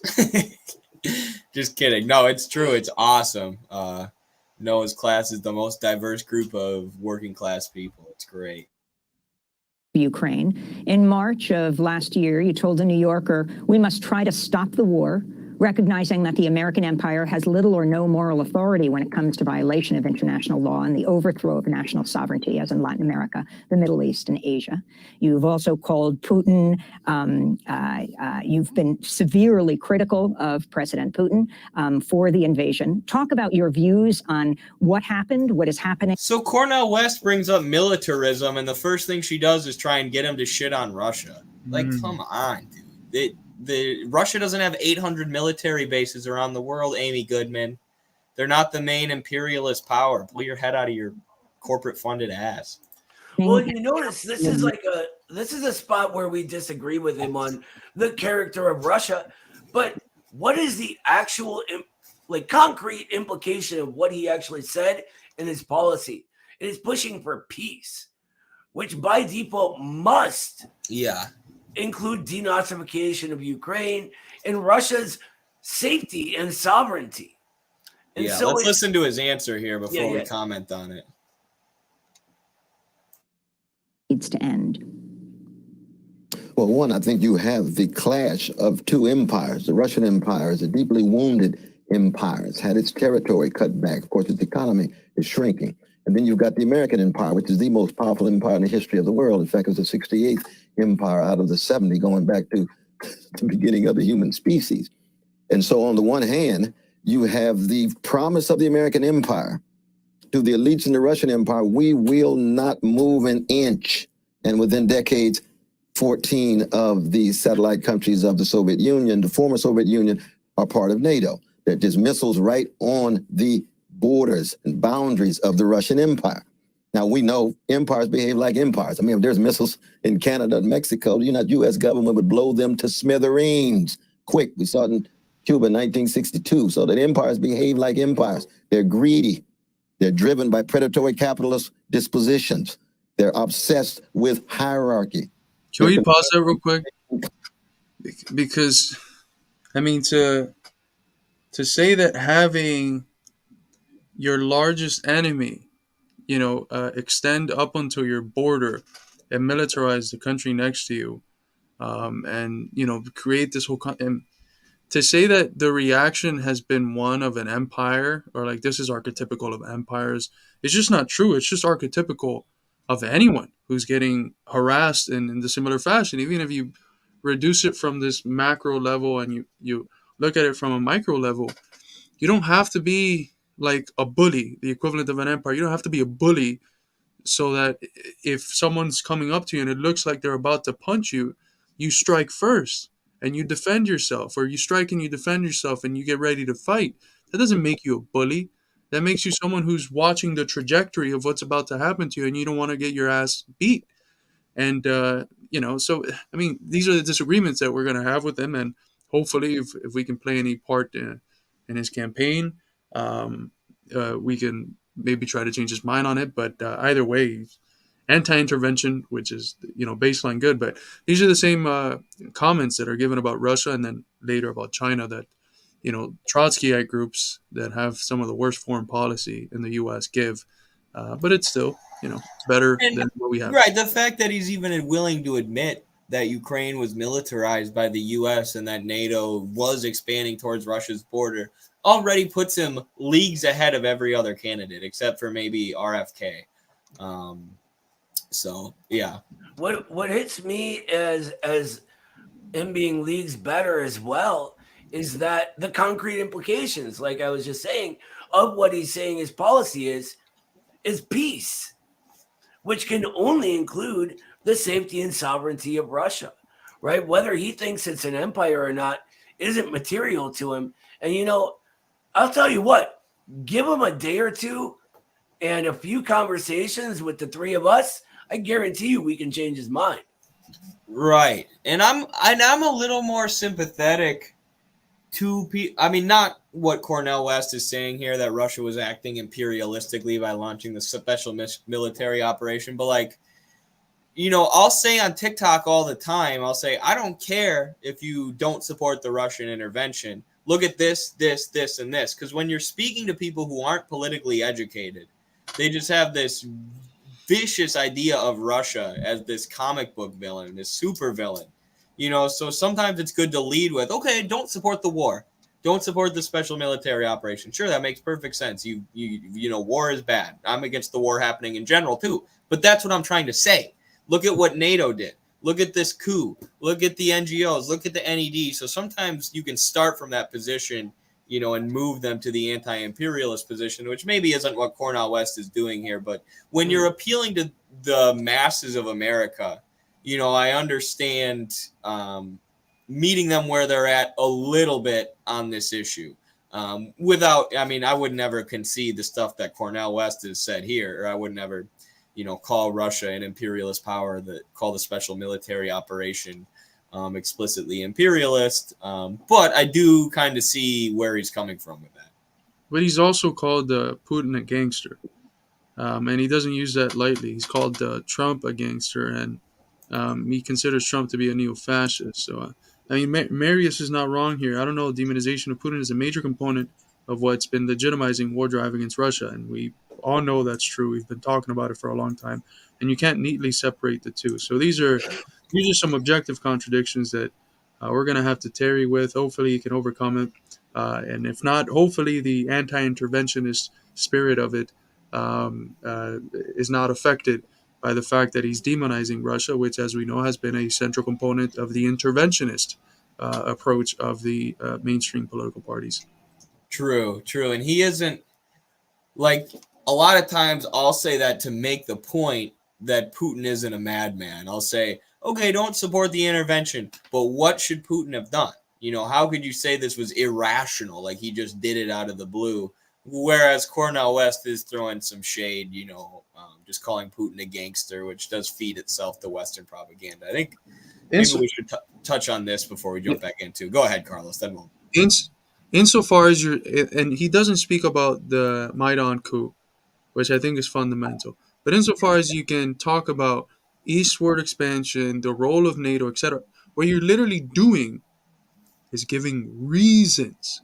So you can't go on the basis of giving reasons and then say that the person that's reacting to those reasons is irrational, right? There's a contradiction there because he is himself premising the argument on the basis of whatever action Putin does has its reasons. You can't call him irrational after that. And, you know, here's the things that Democracy Now! Will never talk about. And this is central to the entire thing, that while the progressive forces of Russia, including the Communist Party, were begging Putin to help the people of the Donbass who are getting murdered by the neo-Nazi coup government daily, he was not even recognizing Donbass as sovereign nations, right? He was trying for a peace process that would appease NATO in the West, right? By keeping them within Ukraine. When that didn't work, and when the Nazis were ramping up for what looked like an extermination of the Donbass, that is the day the special military operation began. And that's what's often left out. Yeah. And just for any first-time watchers, we've talked about this so many times. Like, we literally talk about it every day. So if we leave any details, literally go to any other video that we have, type in Midwestern Marx Ukraine, and you'll see a million videos of us talking about this because we've literally done it a bunch of times. So I think we can try to get this conversation going without hitting on every detail. But if we do miss some and you want to learn more, if you're a first-time viewer, about our views on Ukraine, there's plenty of places you can go to watch them. And check out what we've published on our website, because we published some solid freaking and damning articles of NATO and the U.S., like Baxter Dimitri's article about Project Aerodynamic, where the CIA has been propping up neo-Nazis in Ukraine since the end of World War II. But, thank you so much, Andrew Ray, for the awesome $5 super chat. Really appreciate you for that. Great question, too. Really stimulating question here. I've been a Lariva voter for a while. I'm voting Cornell this time. Awesome. I believe Carlos voted for Lariva in 2020 as well. What would you say to convince someone to vote West instead of Lariva? Well, what we're hoping for right now is that they do a combined ticket or something. Yes. That PSL endorses Cornell West and maybe even put Lariva on the vice president. Unless they can find someone else who's more of a name.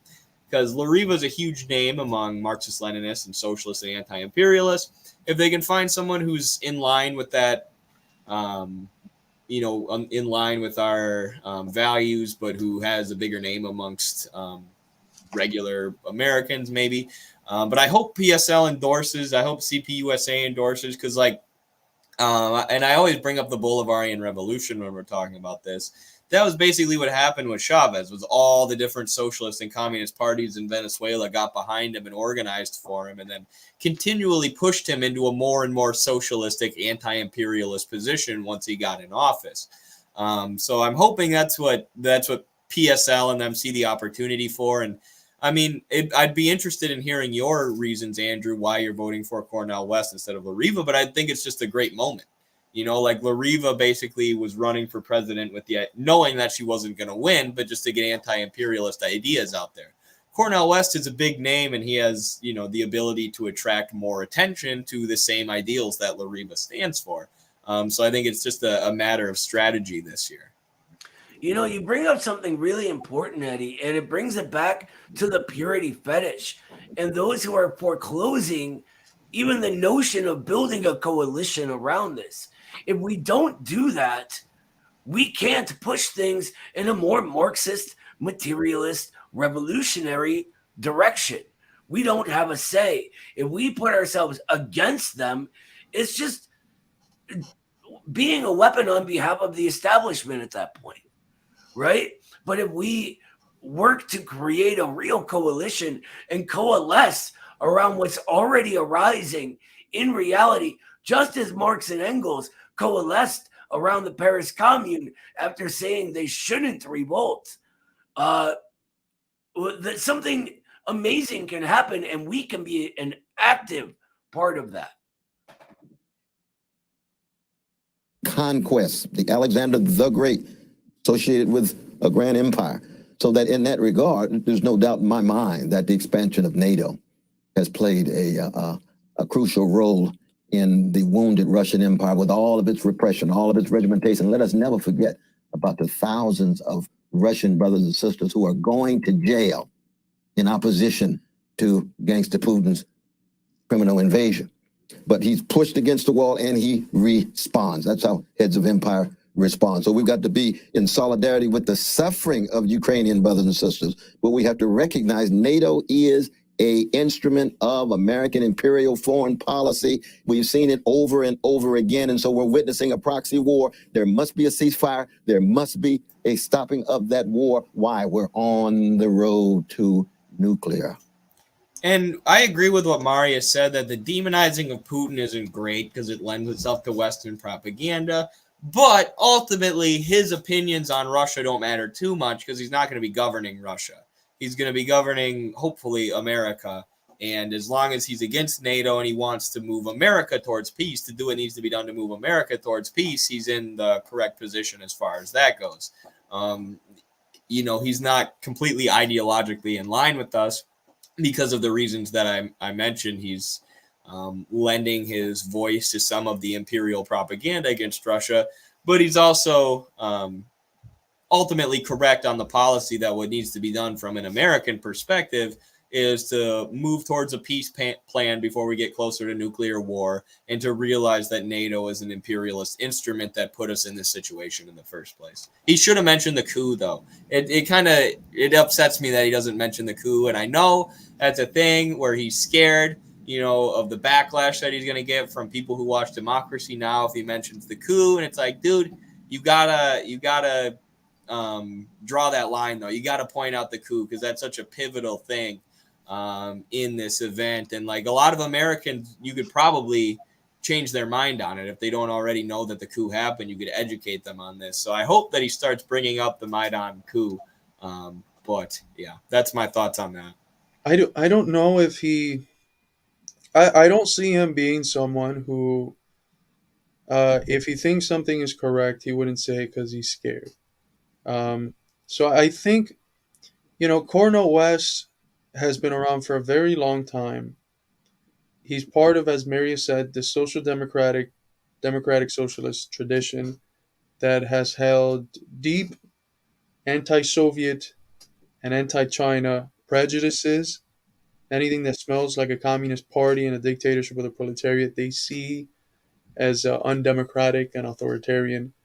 And those are just facts. Those are contradictions that we have to tarry with. I mean, we have to disagree with him on that whenever he brings it up. Do it hopefully in a comradely manner, not a dismissive and condemnational tone. See if there's potential to change his mind on those issues. But, even with that, we're so backwards in our position in the class struggle and socialist politics that it still leaps and bounds ahead of everything else. And that's what makes it difficult, that we have to support it. I don't think we should ignore these bad things, and we're not doing it right now. We're very clear about the need to support West, but also pointing out the inconsistencies and contradictions within his worldview. And I'd like to know, does he think that bastardizing Russia and Putin and feeding into this demonizational narrative, what role does that play in his discussion against intervention? Is that really the positive force that I think he might think it is?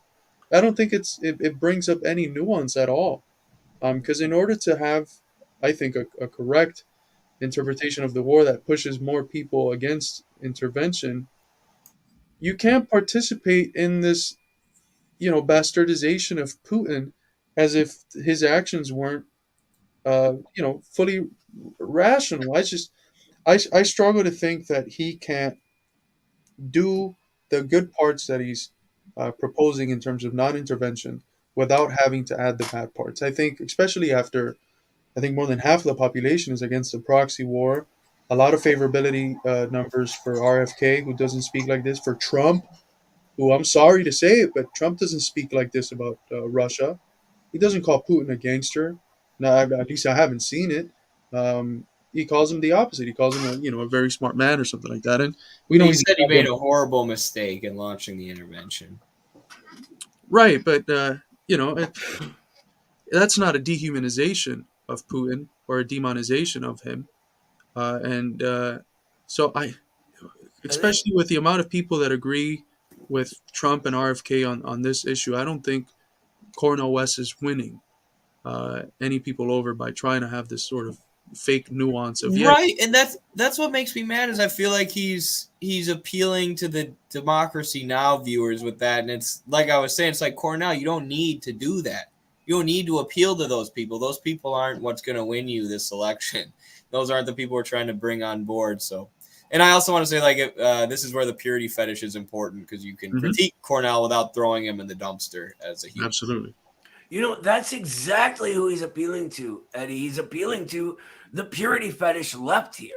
What he's trying to do is bring those sort of remnants of the middle class activist NGO left into an alignment with the majority of the working class who are against the war. And he's trying to walk this line. But in this, the way the propaganda has been set up, when you demonize Putin, it's going to play into people's minds. Well, who cares? He's a gangster, right? that's the way people view these things nowadays.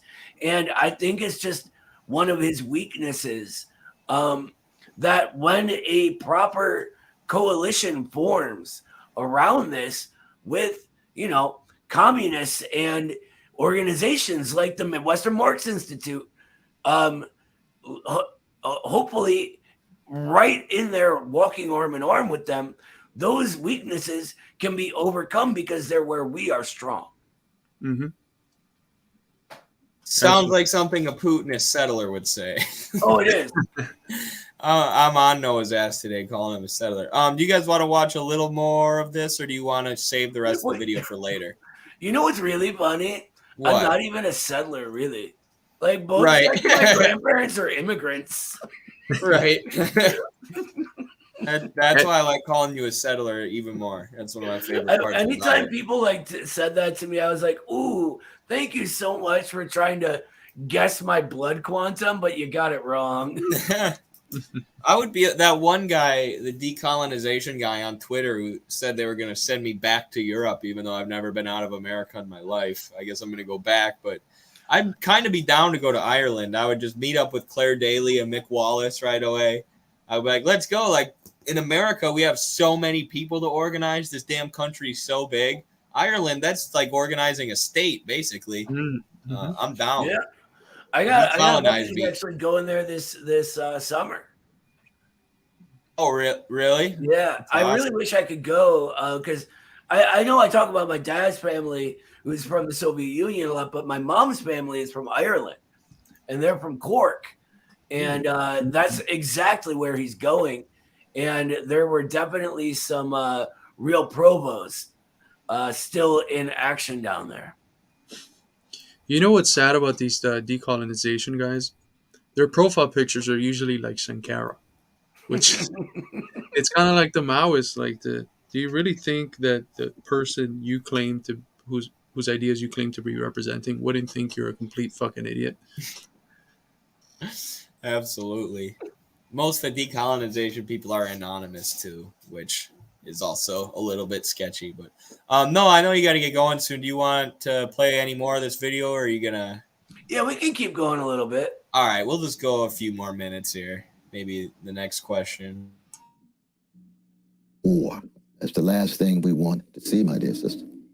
And as president, what exactly would you do to stop that war? Oh, one is I would pull back on the U.S. military support. I would sit down with the elites from the Chinese empire, given all of their forms of regimentation. And He ruined it. That was actually a good question by Amy Goodman for once. But how can you call China an empire, Cornell? It's a fucking roller coaster. Elites too. It is. It's a roller coaster. It's like that meme of the audience, and they're like, ah, and then It's exactly what it is. I was watching an interview, and I think it was with John Swartzwelder, who is a lead writer for The Simpsons and a brilliant author of hilarious fiction books about, they're like fake hard-boiled detective novels. Fantastic. But anyway, they were asking him sort of how he writes Homer Simpson. And they're like, well, and he's like, well, I write him like a dog, right? Like a dog sees a ball and he's the happiest dog you've ever seen.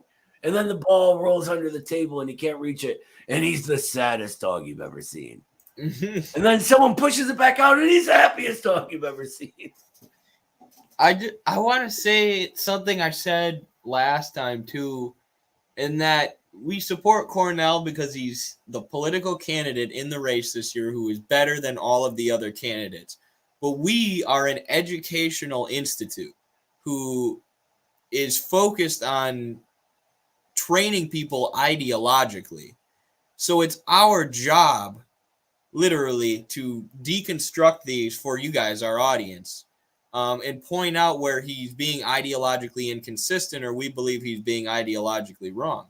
Because of, not falling into the purity fetish, we still support this candidate. We still want you to get this behind this candidate. We would like, if you want to push our ideological line on this candidate and his followers, we think that would be good too.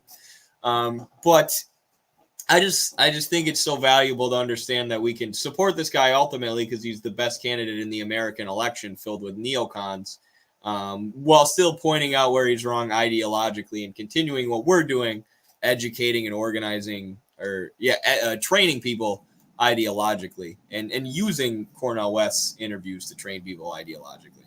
You know, real quick, just one more thing on it. It's also a matter of respect, right?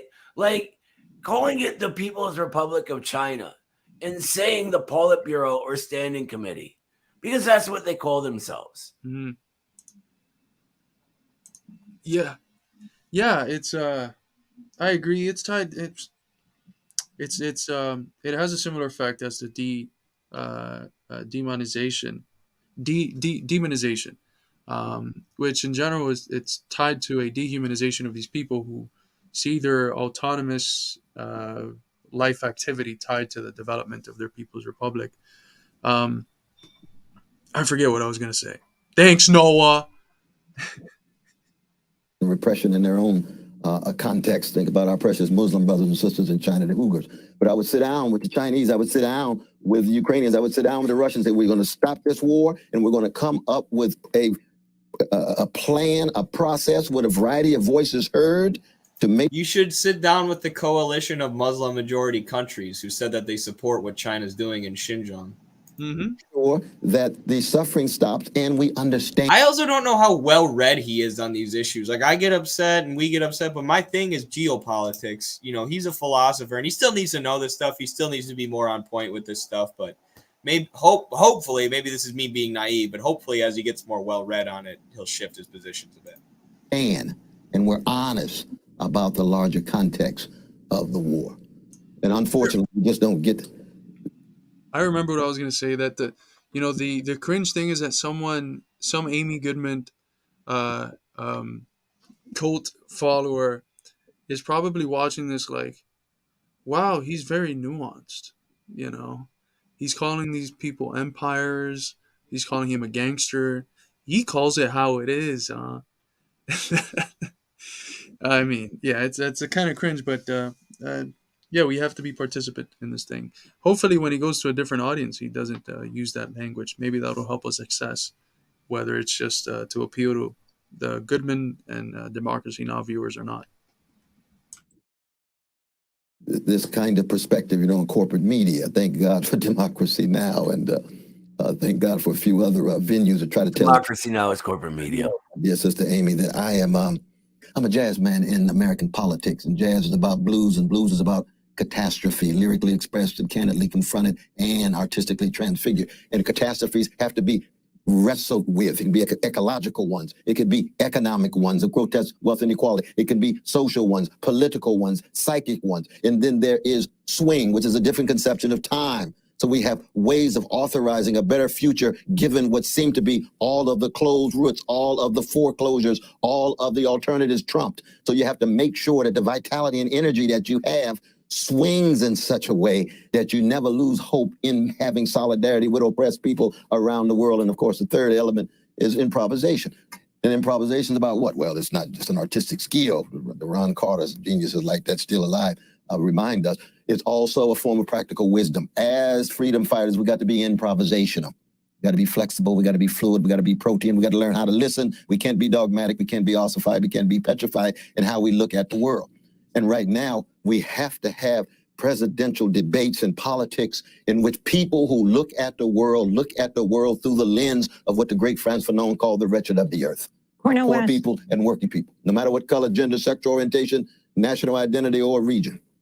Cornel, you were a surrogate for Bernie Sanders. In fact, in 2016, he chose you as one of the people to write the Democratic Party platform. Have you talked to him about your campaign, you deciding to go outside the two-party system? He ran although he is an independent and a socialist, he ran inside the Democratic Party. And has he given you advice?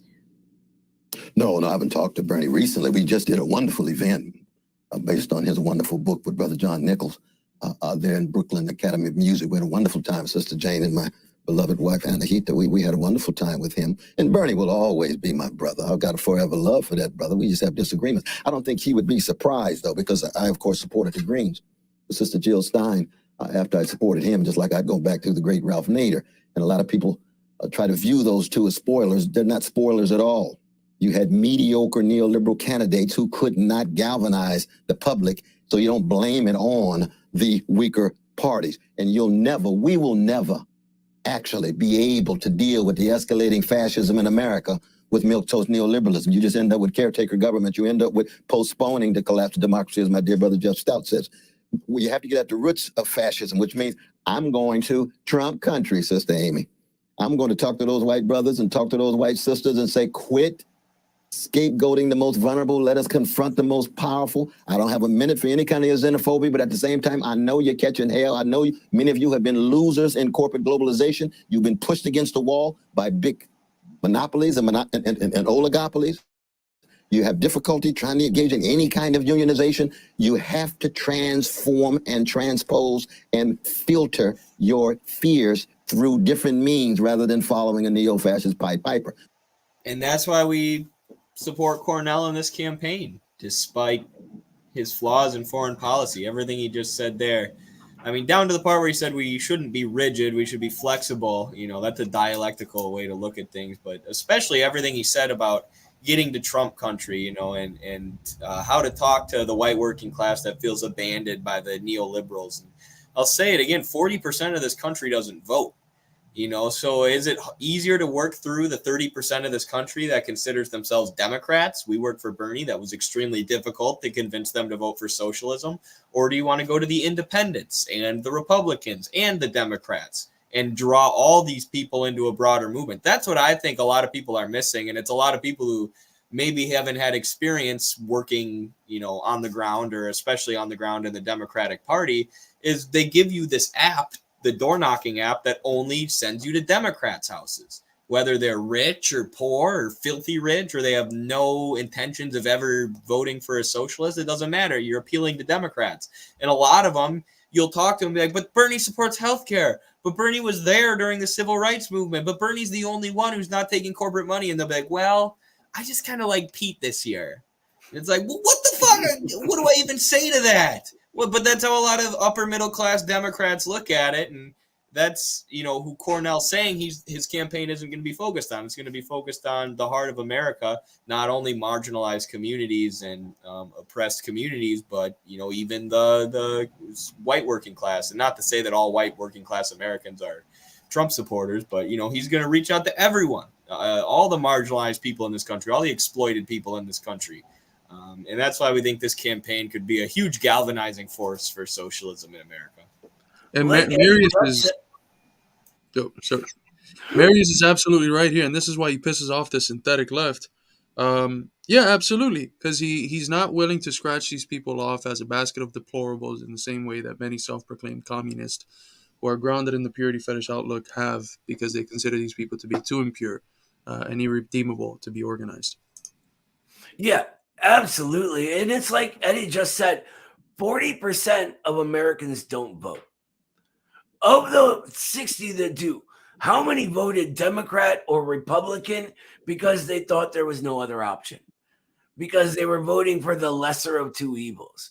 So when you approach people based on class instead, you're drawing from all of those people from each of those numbers. Also, I just like Pete this year. There was a upper middle class woman who said that to me, and I wanted to throw myself through a window. You know, I was doing a canvassing for a union a while ago, and it was just like a very minor thing. And the guy started going on and on and on about fuck Mike Jones, right? And just Mike Jones, and so like 3 minutes passed of this guy screaming at me, and I'm like, I think you have the wrong union. And so like when you base it on personalities like that, it's always that silly, right? Like this guy just yelling for 3 minutes about Mike Jones. Oh God. By the way, there's a video of Chris Hedges in a forum with the Workers' Strike Back and Kwashama Stewart next to him, who I think he speculated that it would be cool to have her run as Cornell's VP. some people said Nina Turner. Some people have said her. I think either one would be fairly cool. Do you guys want to react to this 2-minute video and then call it a night after that? Perfect. Let's do it. Is this off the record? I've been playing with my phone because I set up a meeting with Cornell and the Green Party for tomorrow morning because of the issues you just raised.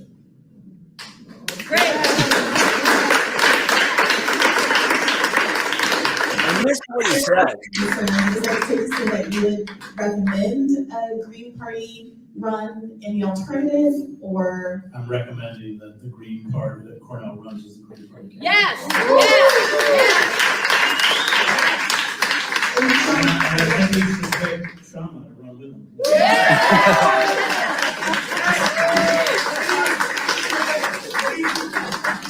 Not a joke, by the way. But yeah, I share all your concerns, and just on the issue of ballot access, the People's Party doesn't have any. And I, having worked with Ralph in his campaigns, I saw all of the impediments most of the Democratic Party throws to make it impossible for a third party candidate from the left to run. And part of it was challenging his petitions, which were all legitimate, they challenged them in court. They ran up over $1 million in legal fees that Ralph had to pay. So, I mean, just all sorts of mechanisms. But I share all of your concerns. I mean, and I think that centering, Howie Hawkins, who I like very much. I mean, he ran not just as a Green Party candidate, he had other smaller parties, but he had other, it was also the candidate. I would like to see Cornell do the same. Man, that's awesome to hear. That's awesome to hear. I'm not surprised to hear from Chris Hedges, but. And you know what the left is now saying, that Chris Hedges is trying to get Cornell to leave the People's Party and run for the Green Party.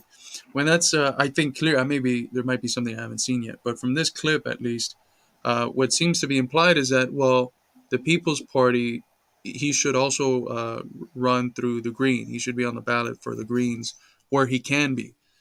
Which is and then he gives the example of Howie Hawkins, who was in the Socialist Party, but also in the Greens, and wherever one didn't have ballot access and the other did, he ran through the other one. And that sort of party coalition thing is not abnormal. It's like how most elections are done in places like Latin America, where socialist candidates are put on the ballot with a coalition party that's really a combination of 3 or 4 parties, maybe some social movements, and I think we can try to get that done with Cornell.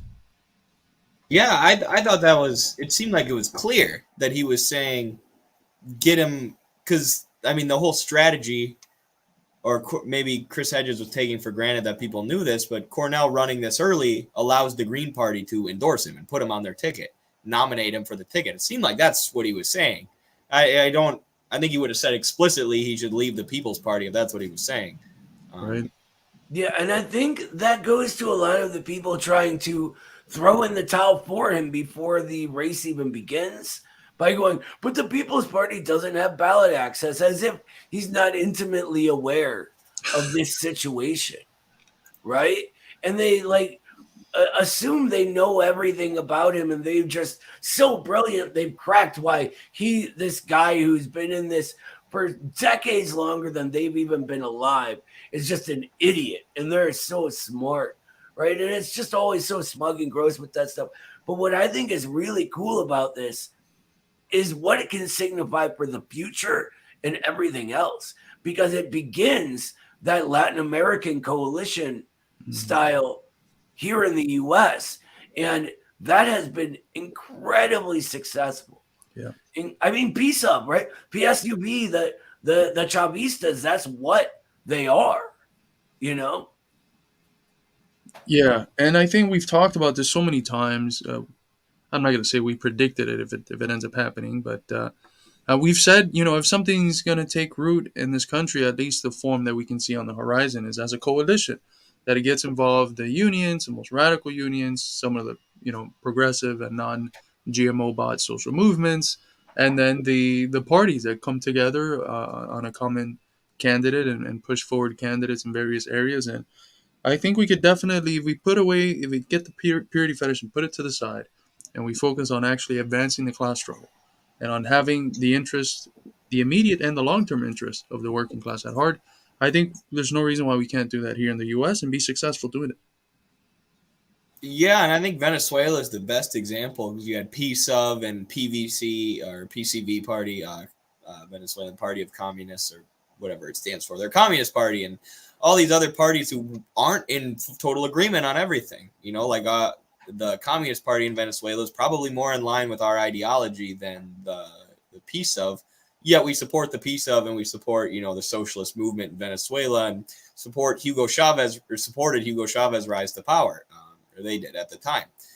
So that's like the coalition we're trying to form here. And there's, like Noah said, it's been extremely successful in Latin America. It's basically what Bolivia is too. In this electoral socialist movement, that's the movement for socialism, the MAS, isn't an explicitly Marxist-Leninist or communist party. They're a party with deep, intimate connections to the communities, the workplaces, the indigenous people in the country, all the poor, marginalized, working class people in the country. And through their connections to the unions and through organizing class struggle and organizing communities and organizing for elections, even though some people are completely anti-election all of a sudden, they were able to bring a socialist to power in their country and do all sorts of things to raise the living standards of their people. So we're trying to replicate something like that here. And it gets down again to the purity fetishists and why they're sort of learning Marxism, etc., any type of sort of progressive outlook in the first place. Are they doing it to, feel smart and act superior to everyone, or to genuinely get things done, right? Which requires this sort of thinking and ability to work with people who aren't Marxists or Marxist-Leninists. I've been studying Marxism-Leninism a very, very long time, right? I am the first person to go, I don't give a shit if you haven't. If we can work together and get things done, then let's do it, brother. Absolutely. Well, do you guys have anything else to add on that? I feel like we've kind of covered this in depth. We'll continue to cover the Cornell West campaign. I notice it's a hot button issue right now. I'll say this before I end. I forgot how easy it was to think up ideas for content, especially TikToks when there's an election going, which shows how this creates energy, and it puts attention on socialist politics. The Cornell West campaign does. And every video I make about it is getting at least 10,000 views and then over 1,000, well over 1,000 likes. And it's hard to think of topics that people are interested in at a sort of apolitical time, when you don't have a socialist running. So there's so many opportunities to use this to bring people into the movement and stuff. And realize that a lot of Americans only pay attention to politics every 4 years, and an election is a chance to reach the masses. And I get a little frustrated when I'm using this campaign to push Marxist-Leninist ideology very successfully on TikTok, and then I have people on Twitter why are you guys supporting Cornel? He's not a staunch Marxist-Leninist. Well, I'm using the campaign to push Marxism-Leninism, so what the hell are you doing other than complaining on Twitter, honestly? Yeah. I just want to real quick say I apologize to Eddie and everyone else for being a settler and a Putin shill. I'll try to work on that. I will be better. Yes, no, maybe. I sent you a Robin DiAngelo book in the mail. It should be getting there soon. He's a settler who made a terrific argument for a black Christian socialist running for president by the name of Cornell West in Newsweek, a massive bourgeois media platform that hopefully will have us and Noah back soon to provide more Marxist and Marxist-Leninist analysis of American political affairs. But I have linked Noah's article in the chat. Check it out if you haven't already. It's a great, succinct piece arguing for Cornel West for president. And yeah, I tune into our other stuff tomorrow. I think no, today's Sunday. So on Tuesday we have class number 4 of the basics of Marxism. We still have our publishing press. Make sure to check out our books. If you haven't already, also leave a rating for my book and for any other book from Midwestern Marxists you've purchased from Amazon. The ratings help us quite a bit. And it's a book that, at least mine, it's a book that targets a whole lot of people who have an incentive to go on there and leave a bad rating or a bad review. So if you could leave a positive one, that would be tremendously helpful. But check that out if you haven't already. I think it's a helpful concept to think through how the left is going to be acting with regards to Cornell West from now on. And we have a book coming out pretty soon from Dr. Riggins, which is on Frederick Engels and his understanding and theorizing on classical German philosophy, specifically Hegel and Feuerbach. It's going to be a great primer on Marxist philosophy and on the works of Engels. So that should be out maybe next month, early next month. So make sure to look out for that. Absolutely. All right. Thanks for that, Carlos. And without further ado, we'll play our outro song and see you all next time. Thank you, everybody. Solidarity.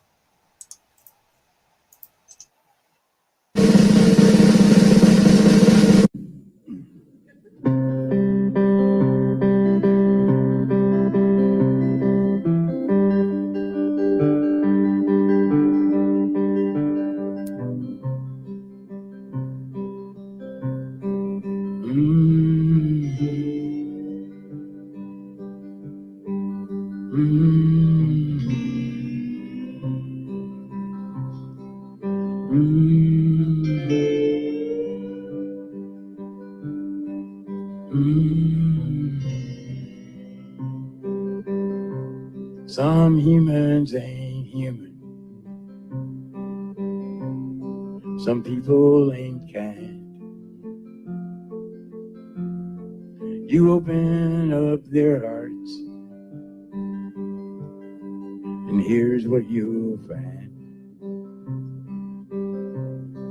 A few frozen pizzas, some ice cubes with hair, a broken popsicle. You don't wanna go there. Some humans ain't human, though they walk like we do. They live and they breathe, just to turn the old screw. They screw you when you're sleeping. They try to screw you blind. Some humans ain't human. Some people ain't kind. You might go to church and sit down in a pew. Those humans who ain't human are sitting right next to you. They talk about your family. They talk about your clothes when they don't know their own from their own elbows. Jealousy and stupidity don't equal harmony. Jealousy and stupidity don't equal harmony.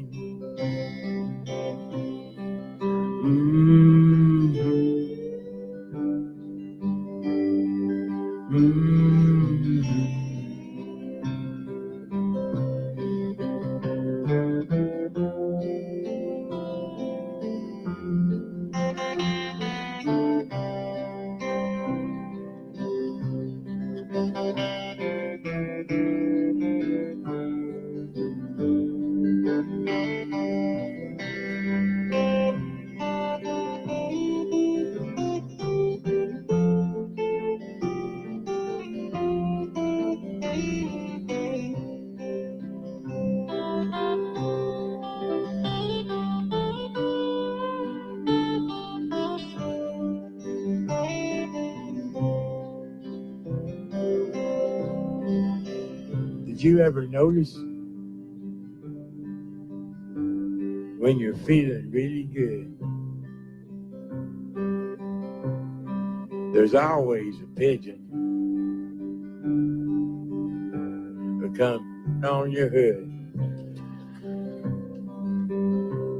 Or you're feeling your freedom and the world's off your back. When that hot shot from Texas starts his own war in Iraq. Some humans ain't human. Some people ain't kind. They lie through their teeth with their head up there behind. You open up their heart, and here's what you'll find.